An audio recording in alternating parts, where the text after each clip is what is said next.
इस कहानी का मेन कैरेक्टर एक यंग लड़का है जिसका नाम रेन है। उसे अपनी हीरो टीम से निकाल दिया जाता है सिर्फ इसलिए क्योंकि उसके पास सिर्फ एनिमल्स को कंट्रोल करने की एबिलिटी थी। बीस्ट टेमर्स अलग अलग जानवरों के दिल से कॉन्ट्रैक्ट बनाकर उनकी पावर्स को कमांड करते हैं। वैसे तो बीस्ट टेमर्स डायरेक्ट कॉम्बैट के लिए ज्यादा सूटेड नहीं होते, लेकिन हीरो टीम का हिस्सा होने के नाते रेन हमेशा अपनी सपोर्टिंग रोल में बेस्ट देने की कोशिश करता था और अपने टीममेट्स के साथ ट्रस्ट बिल्ड करना चाहता था। पर अनएक्सपेक्टेडली उसे टीम से बाहर निकाल दिया गया क्योंकि उन्हें लगा वो बिल्कुल यूजलेस है। पहले तो रेन को लगा शायद कोई प्रैंक चल रहा हो, लेकिन एरियोस, आगोस, लिन और मीना के कंटेम्प्ट भरे लुक्स ने सब क्लियर कर दिया। उनके इंसल्टिंग वर्ड सुनकर रेन शॉक हो जाता है जब वो उसे बर्डन कह देते हैं, सिर्फ इसलिए क्योंकि रेन एनिमीज को डैमेज नहीं दे सकता था और अक्सर टीममेट्स के लिए ट्रबल बन जाता था। उसे कभी इमेजिन भी नहीं हुआ था कि सबकी नज़र में वो बस एक यूजलेस इंसान बन चुका है।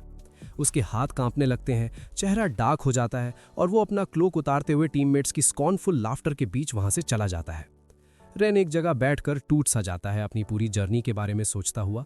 मिशंस के दौरान उसे हमेशा जज किया गया क्योंकि वो सिर्फ एक बीस्ट टेमर था जो और कुछ नहीं कर सकता। जब रेन को समझ नहीं आता कि अब क्या करें, तब अचानक कुछ बच्चे उसके इर्द गिर्द आ जाते हैं और हीरो होने के बारे में एक्साइटेड होते हुए उससे सवाल करने लगते हैं। रेन थोड़ा हिचकिचाता है, उसे नहीं पता होता कैसे जवाब दे, लेकिन बच्चे इतने एक्साइटेड होते हैं उसे परफॉर्म करते देखने के लिए कि वो खड़ा हो जाता है और एक ईगल के साथ कॉन्ट्रैक्ट बनाकर उन्हें दिखाता है। उसके बाद रेन को पता चलता है कि यहाँ लोग हीरो ग्रुप को ऑर्डिनरी लोगों से भी ज्यादा बुरा समझते हैं। पर बच्चों को रेन ज्यादा पसंद आता है क्योंकि वो हमेशा उनके साथ खेलता था और वो सब फ्यूचर में एडवेंचरस बनना चाहते हैं और काफी पैसा कमाना चाहते हैं। एडवेंचरस का नाम सुनते ही रेन के दिमाग में एक थॉट फ्लैश करता है। एडवेंचरस वो लोग होते हैं जो पेमेंट के बदले कमीशंस एक्सेप्ट करते हैं। तुरंत ही रेन एडवेंचरस गिल्ड की तरफ भागता है। वहां उसकी मुलाकात एक रिसेप्शनिस्ट से होती है जिसका नाम नैटली है। वो एडवेंचरस टेस्ट के बारे में बताने ही वाली होती है कि रेन उससे रिक्वेस्ट करता है कि वो एडवेंचरस के बारे में डिटेल में समझा दे। क्योंकि एरियो की पार्टी हमेशा एडवेंचरस को नीचा दिखाती थी, इसलिए रेन ने कभी उनके बारे में ज्यादा इंटरेक्ट नहीं किया था। रेन की सीरियसनेस देखकर नैटली थोड़ी सरप्राइज्ड हो जाती है और बताती है कि इस बेसिक टेस्ट के लिए काफी कैंडिडेट्स आते हैं। फिर वो रेन को सब कुछ डिटेल में एक्सप्लेन करना शुरू करती है। जब उसे लगता है कि रेन रेडी है तो वो एडवेंचरस टेस्ट डिस्कस करती है, लेकिन जैसे ही उसे पता चलता है कि रेन एक बीस्ट टेमर है, नैटली थोड़ी कंसर्न हो जाती है। उसे लगता है कि वो अकेला नहीं जा पाएगा। उसके वर्ड्स फिर से रेन के दिल को वैसे ही चुभते हैं जैसे उसके टीममेट्स ने चुभाए थे। फिर भी रेन खुद को संभाल लेता है और पहले टेस्ट के लिए ट्राई करता है, जिसमें उसे 10 गॉब्लिन्स को डिफीट करना होता है और 20 बंडल्स ऑफ हर्ब्स कलेक्ट करने होते हैं। अपनी बीस्ट टेमर स्किल्स की वजह से वो जल्द ही सब 10 गॉब्लिन्स लोकेट कर लेता है और एफ रैंक मिशन कंप्लीट कर देता है। तभी अचानक दूर से एक स्क्रीम सुनाई देती है। रेन भागकर वहां पहुंचता है और देखता है कि एक लड़की को एक असैसिन टाइगर ने घेर रखा है। उसकी छोटी सी ब्लेड टाइगर के लिए बस स्क्रैच जैसी होती है। जब टाइगर का फोकस रेन पर होता है, वो लड़की को चिल्लाता है कि जल्दी भागो। उस वक्त ना तो आसपास कोई एनिमल होता है जिसे वो टेम कर सके और ना ही कोई पावरफुल वेपन। वो सोच ही रहा होता है कि क्या करे, तब अचानक टाइगर के पीछे से एक लड़की अपीयर होती है। वो डजन्स ऑफ मीटर्स ऊपर जंप करके टाइगर के बैक पर एक जोरदार ब्लो मारती है जिससे वो बैडली इंजर्ड हो जाता है। एक ही स्ट्राइक में एनिमी को डिफीट करने के बाद वो थोड़ी शाय होकर पलटती है और टाइगर के ऊपर बैठ जाती है। ये पिंक हेड लड़की जिसमें एक नोबल ऑरा होता है, उसका नाम कनित था। उसे देखकर रेन समझ जाता है कि वो स्पिरिट कैट क्लैन से है। ये क्लैन सबसे पावरफुल क्लैन्स में माना जाता है और स्पिरिट कैट क्लैन तो सबसे रेयर होता है। तभी अचानक लड़की थककर गिर पड़ती है। रेन तुरंत भागकर उसे पकड़ लेता है और सोचता है कि शायद वो इंजर्ड हो गई हो, पर जब वो उसके कान के पास झुककर सुनता है तो उसे पता चलता है कि वो बस भूखी है। इसलिए रेन अपना खाना उसके साथ शेयर करता है। वो उसे खाते हुए देखकर वहीं बैठा रह जाता है, जैसे उसकी आंखों को यकीन ही नहीं हो रहा कि वो रियल है, क्योंकि कहा जाता था कि स्पिरिट कैट क्लैन एक्सटिंक्शन के एज पर है, even among the strongest clans. कनित बताती है कि उसने कई दिनों से कुछ नहीं खाया था। पेट भर जाने के बाद वो अपना इंट्रोडक्शन देना शुरू करती है। रेन भी अपना नाम बताता है, लेकिन कनित उसे तुरंत करेक्ट कर देती है, बोलती है कि उसे सिर्फ नाम से बुलाओ, मिस विस मत कहना। रेन को क्यूरियोसिटी होती है कि वो इस फॉरेस्ट में क्या कर रही है। कनित बताती है कि माउंटेन्स की डीप और शांत लाइफ से बोर होकर वो एडवेंचर पर निकल पड़ी। इसी तरह भड़कते भड़कते उसकी मुलाकात रेन से हो जाती है, जैसे डेस्टिनी ने दोनों को मिलाया हो। और किसी और बात से पहले ही वो उससे बोल देती है कि पहले अपनी लाइफ के बारे में बताओ। रेन खुद भी समझ नहीं पा रहा था कि अपनी स्टोरी सुनाते वक्त उसे इतना कंफर्ट कैसे मिल रहा है, लेकिन फिर भी वो कानित को सब कुछ बता देता है। जैसे ही कानित को पता चलता है कि उसे हीरो ग्रुप से निकाल दिया गया था, वो रेन की तरफ से काफी गुस्सा हो जाती है। रेन को अंदर से बहुत अच्छा लगता है कि कोई तो है जो उसे समझ रहा है। कानित उन लोगों पर काफी अपसेट थी जिन्होंने उसे बाहर निकाला, लेकिन जब उसने देखा कि रेन खुद उस बात को लेकर ज्यादा नहीं सोच रहा, तो वो भी उसे छोड़ देने का डिसाइड कर लेती है। थोड़ा ऑकवर्ड होते हुए भी रेन अचानक उसके सर पर हाथ रखकर थैंक्स कह देता है और सरप्राइजिंगली कानित को ये काफी पसंद आता है। रेन को खुद भी नहीं पता चलता कि उसने रिफ्लेक्स में ऐसा कर दिया, पर जब देखता है कि कानित को कोई प्रॉब्लम नहीं है तो वो भी बात को वहीं छोड़ देता है। तभी कानित सडनली सीरियस हो जाती है और एक इंपॉर्टेंट बात क्लियर करती है। रेन बिल्कुल भी यूजलेस नहीं है, बल्कि वो काफी स्ट्रांग है और उसकी beast taming ability extra ordinary level की है। वो बोलती है कि शायद रेन ने अननोविंगली उसे कमांड कर लिया था, क्योंकि जैसे ही वो उसे मिली उसे एक अजीब सी इलेक्ट्रिसिटी जैसी सेंसेशन फील हुई थी। अगर रेन उसे कमांड कर सकता है तो हो सकता है वो पूरी स्पिरिट कैट क्लैन को भी कमांड कर सके, क्योंकि दुनिया में सिर्फ कुछ ही लोग होते हैं जो उन्हें कंट्रोल कर पाते हैं। पर यह सोचकर रेन रियलाइज करता है कि बात स्ट्रॉन्गेस्ट क्लैन को कमांड करने की नहीं है, बल्कि उसका मन तो बस कानित के और क्लोज होने का है। उसके बाद रेन अपनी उंगली काटकर थोड़ा सा ब्लड निकालता है ताकि कानित के साथ कॉन्ट्रैक्ट बनाया जा सके। कॉन्ट्रैक्ट तभी कंप्लीट होता है जब कानित खुद अपना नाम बोलकर अग्री करे, वरना प्रोसेस पूरा ही नहीं होता। अनएक्सपेक्टेडली कानित बिना हेजिटेशन अपना नाम बोल देती है, जैसे वो खुद भी रेन के साथ कॉन्ट्रैक्ट बनाना चाहती हो। इससे रेन काफी हैप्पी हो जाता है। जैसे ही कानित के हाथ पर रेड सर्कुलर पैटर्न अपीयर होता है, कॉन्ट्रैक्ट कंप्लीट हो जाता है। दोनों एक दूसरे से हाथ मिलाते हैं, जैसे वेलकम जेस्चर हो। कौन सोच सकता था कि जो रेन कुछ ही देर पहले अपनी टीम और गोल दोनों खो चुका था, वही अब स्ट्रॉन्गेस्ट क्लैंस में से एक को कमांड कर रहा है, और इतनी क्यूट वाली को भी। पर फायरिन सिटी वापस जाने से पहले उन्हें पहले एडवेंचरर मिशन कंप्लीट करना था। तभी कानित देखती है कि रेन एक रैबिट के साथ टेम्परेरी कॉन्ट्रैक्ट बना लेता है, और वो थोड़ी जेलस हो जाती है। पर फिर भी वो इन फ्लफी कॉटन रैबिट्स के साथ खेलने लगती है। जब रेन और रैबिट्स के साथ कॉन्ट्रैक्ट बनाकर हार्वेस्टिंग करवाता है तो कानित और भी जेलस हो जाती है, जैसे उसे लग रहा हो कि रेन थोड़ा ज्यादा ही बिजी हो रहा है। बस रेन ही इतना नाइव था कि उसे कुछ समझ ही नहीं आता। ये सब कानित को और इरिटेट बना देता है। बहुत ही शॉर्ट टाइम में रेन असाइंड मिशन कंप्लीट कर लेता है और टेस्ट पास हो जाता है। इसके बाद नैटली उसे F रैंक एडवेंचरर कार्ड दे देती है, साथ ही साथ उसका रिवॉर्ड भी 50 कॉपर कॉइंस। वो उसे एडवाइस करती है कि जैसे जैसे रैंक बढ़ेगी रिवॉर्ड भी ज्यादा मिलेगा, और क्योंकि रेन ने टेस्ट इतनी जल्दी कंप्लीट किया था, नैटली श्योर थी कि वो जल्दी ही प्रमोट हो जाएगा। पैसा लेने के बाद रेन कानित के पास जाता है और अनाउंस करता है कि अब से वो कमीशंस लेना स्टार्ट करेगा। कानित खुशी खुशी अग्री करती है और फुल सपोर्ट दिखाती है। तभी अचानक एक रूट टाइप का आदमी उनके पास आ जाता है। जैसे ही वो देखता है कि कानित स्पिरिट कैट क्लैन से है, उसकी इंटरेस्ट तुरंत बढ़ जाती है। कानित ठंडे टोन में रिप्लाई करती है, पर यह चीज उस आदमी को और एक्साइट कर देती है और उसे ड्रिंक के लिए इनवाइट करने लगता है। ऊपर से रेन को भी उसके सामने नीचा दिखा देता है, जिससे कानित की आईब्रोज तन जाती हैं, क्योंकि किसी ने उस हैंडसम लड़के के बारे में ऐसे बोल दिया था जिससे वो अभी अभी मिली थी। वो बिना रुके अपना कैट फर फुला लेती है, उसे डांटती है और सबके सामने डिक्लेयर कर देती है कि रेन ही उसका मास्टर है जो उसे कमांड करता है। आदमी शॉक हो जाता है, फिर जोर जोर से हंसने लगता है, क्योंकि स्पिरिट जैसी स्ट्रॉन्गेस्ट क्लैन को कोई कैसे कमांड कर सकता है। जब वो कानित को रेन की तारीफ करते हुए देख लेता है तो उसका मूड बिगड़ जाता है और रेन को चैलेंज कर देता है, कानित को बेट बनाकर। रेन जानता था कि अगर वो फाइट से बचा भी तो ये थक बाद में कानित के लिए ट्रबल खड़ा करेगा ही, इसलिए वो रिस्क ले लेता है, ऑल और नथिंग। और सरप्राइजिंगली फाइट स्टार्ट होने के कुछ ही सेकंड्स के अंदर रेन उस थक को इजीली हरा देता है, बिना ये समझे कि हुआ क्या। उधर वो आदमी अपनी बाह पकड़कर दर्द से चिल्लाने लगता है। शोर सुनकर नैटली बाहर भागकर आती है और देखती है कि ये वही आदमी है जिसने रीसेंट टाइम में गिल्ड को परेशान किया था। वो रेन से उस आदमी के बिहेवियर के लिए माफी मांगती है और बताती है कि गिल्ड उसका एडवेंचरस स्टेटस कैंसिल करने का सोच रही है। पर बात पूरी होने से पहले ही वो आदमी नैटली की स्कर्ट पकड़ लेता है और नैटली उसे एक सॉलिड लेसन सिखा देती है। सब निपटाने के बाद नैटली का एटीट्यूड फुल 180 डिग्री चेंज हो जाता है और रेन से पूछती है कि आखिर हुआ क्या। एडवेंचरर टेस्ट के बीच में ही स्ट्रॉन्गेस्ट क्लैन के साथ कॉन्ट्रैक्ट बना लिया। ये सुनकर नैटली दोनों से इंटेरोगेशन स्टाइल में सवाल करने लगती है, जिससे रेन और कानित दोनों घबरा जाते हैं और तुरंत सॉरी बोल देते हैं। जब नैटली को लगता है कि वो थोड़ा ज्यादा ही हो गई तो वो माफी मांगकर दोनों को गुड बाय बोल देती है और बाकी का काम संभालने चली जाती है। रेन सोचता रह जाता है कि उसके पास इतनी स्ट्रेंथ आई कहां से कि वो उस आदमी को हरा सका।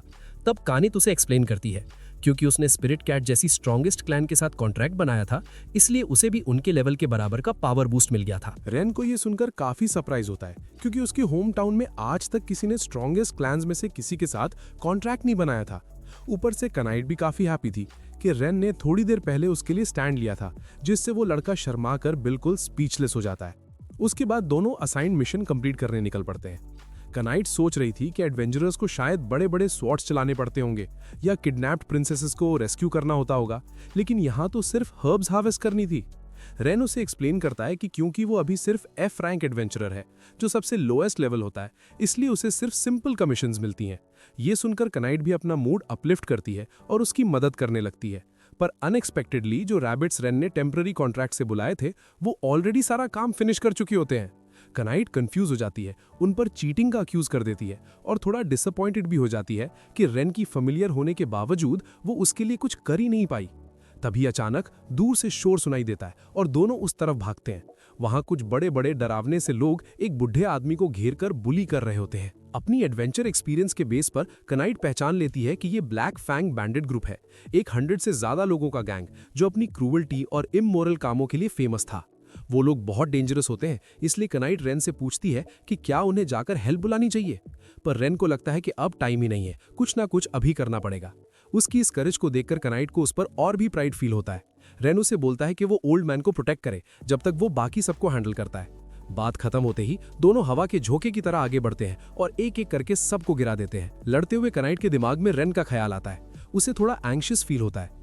जब रेन ने उस जैसे स्ट्रॉन्गेस्ट क्लैन की स्पिरिट कैट के साथ कॉन्ट्रैक्ट बनाया तो पावर मिलने के बाद क्या वो अपने आप को ही डेंजर में डाल रहा है? फेमिलियर होने के नाते तो शायद उसे ही आगे खड़े होकर फाइट करनी चाहिए, पर रेन हमेशा खुद सामने खड़ा हो जाता है उसे प्रोटेक्ट करने के लिए। हर बार जब वो उसका फाइटिंग स्टैंस देखती है, उसकी नजर हटी नहीं पाती और उसका दिल तेज तेज धड़कने लगता है। बैंडिट्स को निपटाने के बाद रेन देखता है कि कनाइट का चेहरा बिल्कुल टमाटर जैसा लाल हो चुका है, जिससे वो जल्दी जल्दी कोई और बात छेड़कर सिचुएशन कवर कर लेती है। ओल्ड मैन भी आगे आकर दोनों का थैंक्स करता है। रेन को क्यूरियोसिटी होती है कि एक मर्चेंट होने के बावजूद उसके पास कोई गार्ड्स क्यों नहीं थे। बुढ़ा बताता है कि उसने हायर किए थे, पर ट्रबल आते ही वो भाग गए।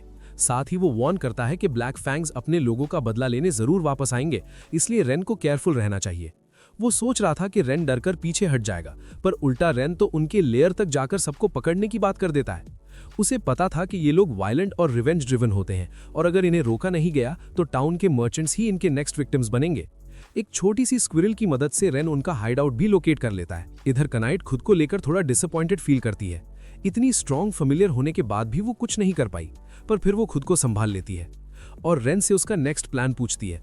रेन बताता है कि वो काउंट बी के साथ टेम्पररी कॉन्ट्रैक्ट बनाने वाला है, क्योंकि उसके पास पैरालाइजिंग वेनम होता है जो गार्ड्स को रोकने में हेल्प करेगा। ये सुनकर कनाइट और भी शॉक हो जाती है, क्योंकि बीस तो इंसेक्ट्स होते हैं, तो रेन उन्हें कैसे कमांड करेगा। इस पर रेन उसे एक्सप्लेन करता है कि अपने होम टाउन में उसने इंसेक्ट टेमिंग की ट्रेनिंग भी ली थी, जो बीस टेमिंग का ही एक ब्रांच होता है। ये सुनकर कनाइट रेन के टैलेंट की और भी एडमायरर बन जाती है। जब भी उसके बारे में कोई नई बात निकलती है वो हमेशा एस्टॉनिशिंग होती है। उसके बाद रेन कनाइट से कहता है कि वो टाउन जाकर रीइंफोर्समेंट्स बुला लाए। ये सुनकर कनाइट फिर से सरप्राइज हो जाती है, क्योंकि पहली बार उसे कोई ऐसा काम मिला था जिसमें वो ट्रूली सपोर्ट कर सकती हो। फिर भी वो ऑप्टिमिस्टिक होकर अग्री कर लेती है और नाइट स्क्वाड्रन को बुलाने निकल पड़ती है। ये स्टेट रन ग्रुप होता है जो सिटीज और टाउन्स को प्रोटेक्ट करता है। जैसे ही कनाइट निकलती है, काउंट 20 पूरी तरह असेंबल हो जाते हैं और रेन उन पर टेम्पररी कॉन्ट्रैक्ट यूज करना स्टार्ट कर देता है। उधर लिन और मीना का ग्रुप बैंडिट से बचने के लिए जान लगाकर भाग रहा था। वो लॉस्ट फॉरेस्ट कॉन्कर करने से पहले थोड़ा पैसा कमाना चाहते थे, इसलिए उन्होंने एक कमीशन लिया था जो फेल नहीं हो सकता था। अगर पहले पता होता कि सब इतना मैसी हो जाएगा तो वो एरियोस और एगस से मिलने ही चले जाते, वो ज्यादा सेफ होता। गुस्से में लिन उस बीस टेमर को ब्लेम करती है जो उनके साथ था और सबसे पहले भाग गया। उसने पहले ही बोला था कि वो सिर्फ 20 टेमर है, इसलिए कॉम्बैट के लिए सूटेबल नहीं है। इसी बात पर लिन रेन का नाम लेती है, कहती है कि चाहे वो यूजलेस ही क्यों ना हो, पर फ्रंट लाइन पर लड़ना तो जानता था और एक साथ कई एनिमल्स को टेम भी कर लेता था। ये सुनकर वो 20 टेमर शॉक हो जाता है, क्योंकि नॉर्मली उन जैसे लोग एक टाइम पर 2 भी टेम नहीं कर पाते, 10 तो दूर की बात है। अगर ज्यादा को कमांड करो तो नर्व्स ही फ्राई हो जाती हैं। फिर भी लिन थोड़ा डाउट करती है, क्योंकि उसने खुद रेन को देखा था जो डजन्स ऑफ एनिमल्स को बिल्कुल काम फेस के साथ कमांड कर रहा था। आखिर में लिन डिसाइड करती है कि इस फेल्ड मिशन का ब्लेम उस 20 टेमर पर ही डाल दिया जाए, ताकि हीरो टीम की रेपुटेशन सेफ रहे। वो उसे थ्रेटन करती है, जिससे वो डरकर भाग जाता है, भले ही उसे खुद भी पूरी तरह यकीन ना हो। मीना को भी लगता है कि उस आदमी की बातें काफी हद तक रेन जैसी ही साउंड कर रही थी। पर लिन अभी भी ये मानने को तैयार नहीं थी कि रेन कोई एक्स्ट्रॉर्डिनरी एबिलिटी वाला बंदा हो सकता है। उधर काउंट 20 के वेनम से बैंडिट्स पूरी तरह पैरालाइज हो चुके थे और कनित भी बिल्कुल टाइम पर लोगों को ले आई थी। लेकिन ये नाइट स्क्वाड्रन नहीं, बल्कि उस जैसे नॉर्मल एडवेंचरर्स ही थे। सब लोग शॉक में थे कि रेन ने पूरे ब्लैक फैंग गैंग को चैलेंज कर दिया। सब कुछ स्मूथ चल रहा था, तभी अचानक गेट के पीछे से एक जबरदस्त रोर सुनाई देता है। वहां से निकलता है डीमन लिजर्ड किंग, एक रैंक सी लेवल का मॉन्स्टर, जिसे बैंडिट्स ने पहले से ही इस मोमेंट के लिए टेम करके रखा था। लिजर्ड किंग बर्जर्क हो जाता है, अपनी टेल से सबको इधर उधर उछाल देता है। रेन हवा में जंप करता है और सीधा उस पर पंच जमा देता है। तुरंत कनित भी फॉलोअप करते हुए उसके जबड़े पर एक पावरफुल ब्लो मार देती है। रेन सबको बाहर इवैक्यूएट करने को बोलता है और खुद कनित के साथ अंदर रुककर फाइट करता है। ऐसे मोमेंट्स उसे याद दिला देते हैं जब वो एरियस के ग्रुप में था, जहां लोग सोचते थे कि वो कुछ नहीं कर सकता, पर अब वो डिफरेंट था। और सबसे बड़ी बात, उसके साथ कनित थी। बाहर खड़े लोग टेंशन में दोनों की सेफ्टी के लिए प्रे कर रहे होते हैं, और थोड़ी देर बाद जब दोनों सही सलामत सबके सामने खड़े होते हैं तो सबको रिलीफ मिलता है। इस सिचुएशन में लगता है जैसे रेन को फाइनली रिकग्निशन मिल रही हो, उस हीरो टीम से निकाले जाने के बाद जहां उसे यूजलेस कहा गया था। और सबसे ऊपर, सिर्फ कनित के साथ होना ही उसे फील कराता है जैसे वो कुछ भी कर सकता हो। सच ही तो है, जब लाइफ में गर्ल आ जाती है तो सब कुछ थोड़ा डिफरेंट लगने लगता है। काफी दिन आउटडोर में सोने के बाद वो दोनों फाइनली एक रूम रेंट करते हैं। कनित उस सॉफ्ट बेड से काफी प्लीज्ड होती है, पर रेन तब शॉक हो जाता है जब स्टाफ उन्हें एक ही रूम शेयर करने भेज देता है। रेन शुरू से ही अलग अलग रूम्स लेना चाहता था, ना कि एक ही रूम में 2 बेड्स के साथ इस कैट गर्ल के साथ रहना। वो तो इतना सीरियस हो जाता है कि बाहर सोने की ऑफर तक कर देता है, जिसे कनित सरप्राइज हो जाती है। वो उसे खींचकर वापस लाती है क्योंकि रूम ऑलरेडी पूरे वीक के लिए बुक हो चुका होता है। रेन उसे एक्सप्लेन करता है कि लड़के लड़की एक ही रूम में नहीं सोते। पहले तो कनित डिनाई कर देती है, कहती है उसे कोई प्रॉब्लम नहीं है रेन के साथ रूम शेयर करने में, पर फिर थोड़ा ब्लश करते हुए ऑकवर्डली बोलती है कि बस वो कोई इनअप्रोप्रिएट काम ना करे तो सब ठीक है। इस पर रेन एक फुल लेक्चर दे देता है, लाइफ प्रिंसिपल्स, ट्रस्ट इश्यूज, और ये तक बोल देता है कि किसी पर भी अंधा भरोसा नहीं करना चाहिए, खुद पर भी नहीं, क्योंकि अभी अभी मिले हैं और एक दूसरे को जानते तक नहीं। ये सुनकर कनित बोलती है कि वो सब पर ट्रस्ट नहीं करती, पर रेन अलग है। उसने जब से उसे मिला है तब से उसे अपना टीममेट मान लिया है। उसकी बात सुनकर रेन थोड़ा शाय हो जाता है, हल्का सा स्माइल करता है और मान जाता है कि वो बाहर नहीं सोएगा।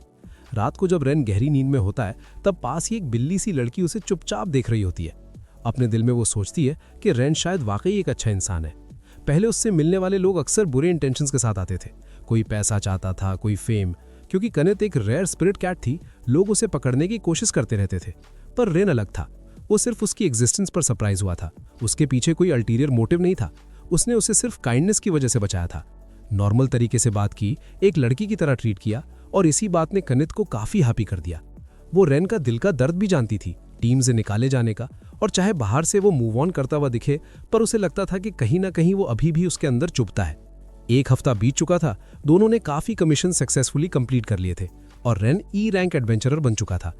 आज नेटली ने उन्हें स्टेन ब्रिज के पास एक डेंजरस गेटकीपर के बारे में बताया।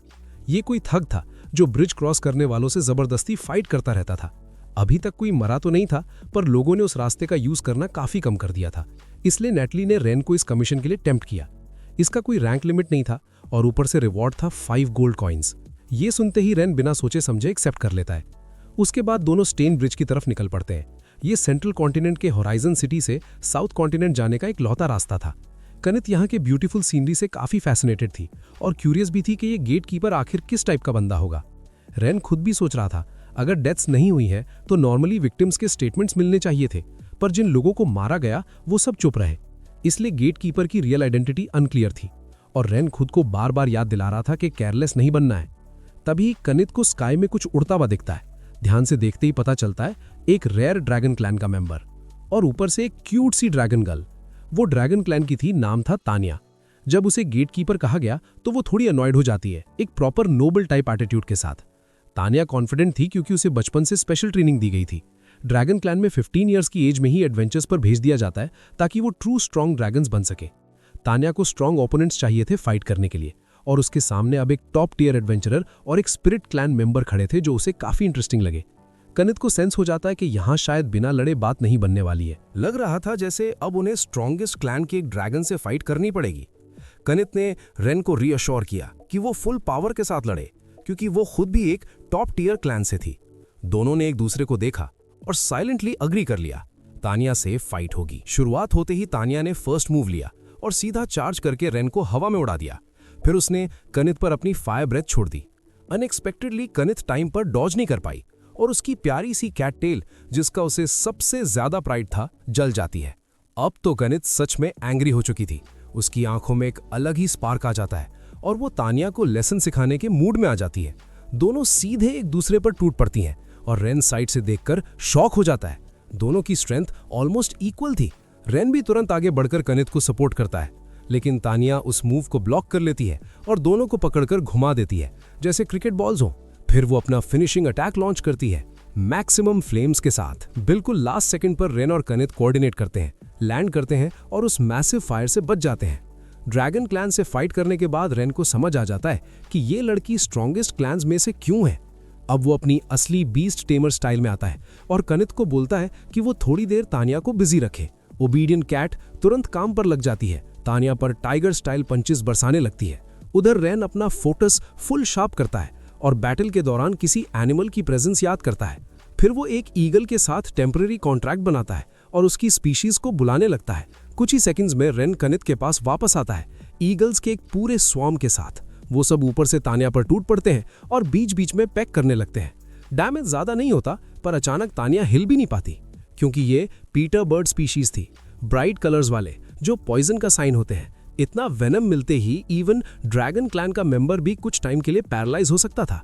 अनएक्सपेक्टेडली तानिया इतनी जल्दी डिफीट एक्सेप्ट कर लेती है, जिससे रेन और कनित दोनों सरप्राइज हो जाते हैं। कनित तो इतनी खुश हो जाती है कि सीधा रेन को जोर से हक कर लेती है।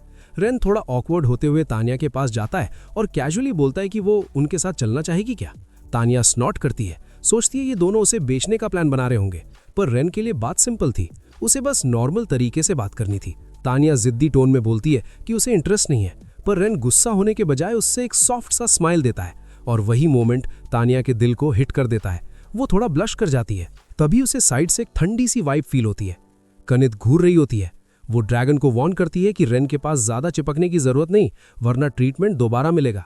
गिल्ड वापस आने पर नैटली शॉक हो जाती है कि गेट कीपर ऑलरेडी भाग चुका है। वो रेन को थैंक यू करती है और उस ब्राइट रेड गेस्ट को देखकर थोड़ा कंफ्यूज हो जाती है। हॉर्न्स और टेल देखकर नैटली गेस करने लगती है कि शायद ये ड्रैगन क्लैन से हो। तभी रेन तुरंत बोल देता है कि ये बस एक फ्रेंड है जो कमीशन के दौरान मिली।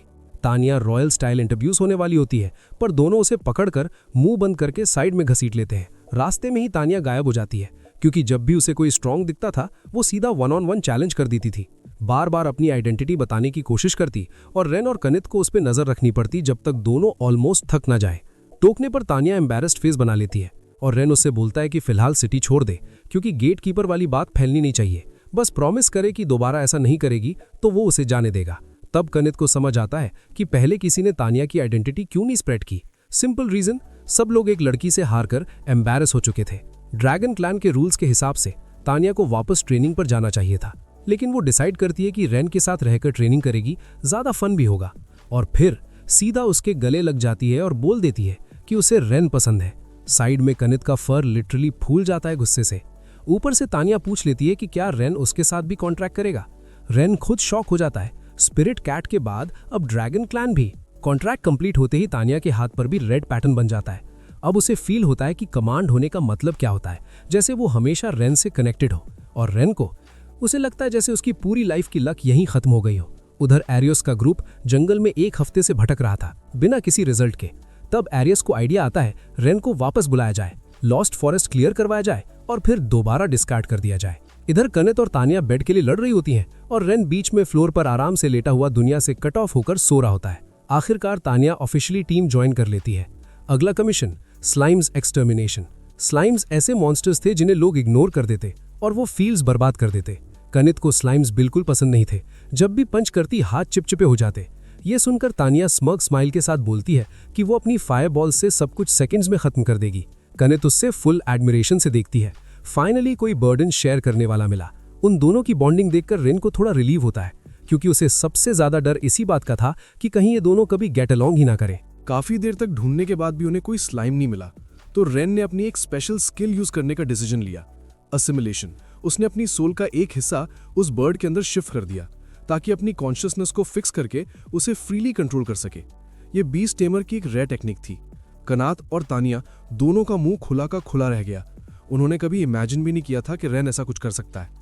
उसके बाद रेन उड़कर स्लाइम के नेस्ट को लोकेट करने चला गया और दोनों लड़कियों से बोला कि तब तक उसके बॉडी को गार्ड करे। थोड़ी देर में वो वापस आया और उन्हें ब्रीडिंग स्पॉट तक ले गया। कनात चाह रही थी कि बस जल्दी से काम निपटा दिया जाए, लेकिन तानिया के दिमाग में अलग प्लान था। वो चाहती थी कि रेन थोड़ा मैजिक प्रैक्टिस करे। जब उससे पूछा गया, रेन ने कैजुअली बोला कि उसने सिर्फ बेसिक फायरबॉल्स और प्राइमरी हीलिंग ही सीखा है। ये सुनते ही तानिया एक्साइटेड हो जाती है और बोलती है कि फायरबॉल से ही सबको उड़ा दो। रेन थोड़ा हेजिटेंट होता है, कहता है उसकी पावर इतनी स्ट्रांग नहीं होगी कि इतने सारे ग्रीन ब्लॉब्स हैंडल कर पाए। फिर भी वो कॉन्सेंट्रेट करता है और एक फायरबॉल रिलीज करता है और नेक्स्ट सेकेंड बूम, सारे slimes completely wiped out. Rain खुद शॉक में आ जाता है। तानिया एक्सप्लेन करती है कि ये इसलिए हुआ क्योंकि उसने ड्रैगन क्लैन के साथ कॉन्ट्रैक्ट बनाया है और वो खुद ड्रैगन क्लैन से है। उनका मैजिक पावर स्ट्रॉन्गेस्ट क्लैंस में सेकंड हाईएस्ट माना जाता है, तो अब वो पावर रेन के अंदर भी फ्लो कर रही थी। ये सुनकर रेन का सर घूम जाता है, क्योंकि अब उसके अंदर दो स्ट्रॉन्गेस्ट क्लैंस की पावर्स थी। वो ऑलमोस्ट फेंट करने वाला हो जाता है। उसके बाद तानिया और कनात दोनों मिलकर रेन की मैजिक ट्रेनिंग शुरू करवा देते हैं, और यहाँ से torture mode on. Dragon teacher का स्टाइल बिल्कुल सॉफ्ट नहीं था। रेन इतना थक जाता है कि सांस लेने में स्ट्रगल करने लगता है, लेकिन इसी के साथ साथ उसने अपनी माना कंट्रोल काफी इंप्रूव कर लिया। गिल्ड से पेमेंट लेने के बाद रेन उन दोनों ब्यूटीज को फुल ऑन ट्रीट पे ले जाता है, पर इस बार शॉक होने की बारी रेन की थी, क्योंकि कनात और तानिया का एपेटाइट इतना क्रेजी था कि कोई बिलियनर भी उन्हें रोज फीड ना कर पाए। खाने के बाद तानिया क्यूरियोसिटी से पूछती है कि रेन ने टेमिंग कहाँ सीखी। रेन थोड़ा ऑकवर्ड हो जाता है, उसे लगता है ये कोई एक्साइटिंग स्टोरी नहीं है, फिर भी वो बोलना शुरू करता है। उसका होम टाउन एक छोटा सा विलेज था जहां मोस्टली बीस्ट टेमर्स रहते थे। उसके पेरेंट्स भी बीस्ट टेमर्स थे, इसलिए बचपन से ही रेन नेचुरली टेमिंग सीखने लगा। इंसेक्ट टेमिंग जो उसने कनात को दिखाई थी वो भी वहीं से सीखी थी। विलेज छोटा और नेमलेस था, पर कभी एक अच्छी जगह हुआ करता था। अब वो एग्जिस्ट ही नहीं करता। ये सुनकर तानिया और कनात दोनों थोड़ा गिल्टी फील करती हैं, पर वो सच में रेन के बारे में और जानना चाहती थी। शुरू में रेन हेजिटेंट होता है, फिर सोचता है अब तो ये उसकी टीममेट्स है, और बोल देता है। वो तब सिर्फ 12 साल का था। उस दिन उसके पेरेंट्स बिजी थे, तो उसने विलेज के एज पर अकेला ट्रेनिंग की। शाम तक प्रैक्टिस करता रहा, और जब अंधेरा होने लगा तो उसने देखा कि आसमान अजीब तरह से लाल हो रहा है। दिल घबरा गया। वो पूरी स्पीड से विलेज की तरफ भागा, पर जब पहुंचा तो सब खत्म हो चुका था। पूरा विलेज मॉन्स्टर अटैक की वजह से जल रहा था, और सिर्फ रेन ही जिंदा बचा था। बाद में एडवेंचरर्स आए और उसे रेस्क्यू किया। तब से वो उस इन में रहने लगा जो एक रेस्क्यूअर के एक्वेंटेंस का था। बस जिंदा रह रहा था, दिन काट रहा था। फिर आधा साल पहले उसकी मुलाकात एरियो की ग्रुप से हुई। उन्हें टीममेट्स चाहिए थे, और रेन ने बिना सोचे ज्वाइन कर लिया। उसे लगा अगर हीरो पार्टी में गया तो शायद किसी को बचा पाए और अपने होम टाउन वाली ट्रेजेडी रिपीट होने से रोक पाए, पर रियलिटी ने उसे सीधा स्लैप मार दिया। एरियो का ग्रुप उसे बस एक टूल की तरह यूज करता रहा। ये सब याद करके रेन फिर से उस डार्क पिग में गिर जाता है। तब कनात उसका हाथ पकड़ लेती है और जेंटली कंफर्ट करती है।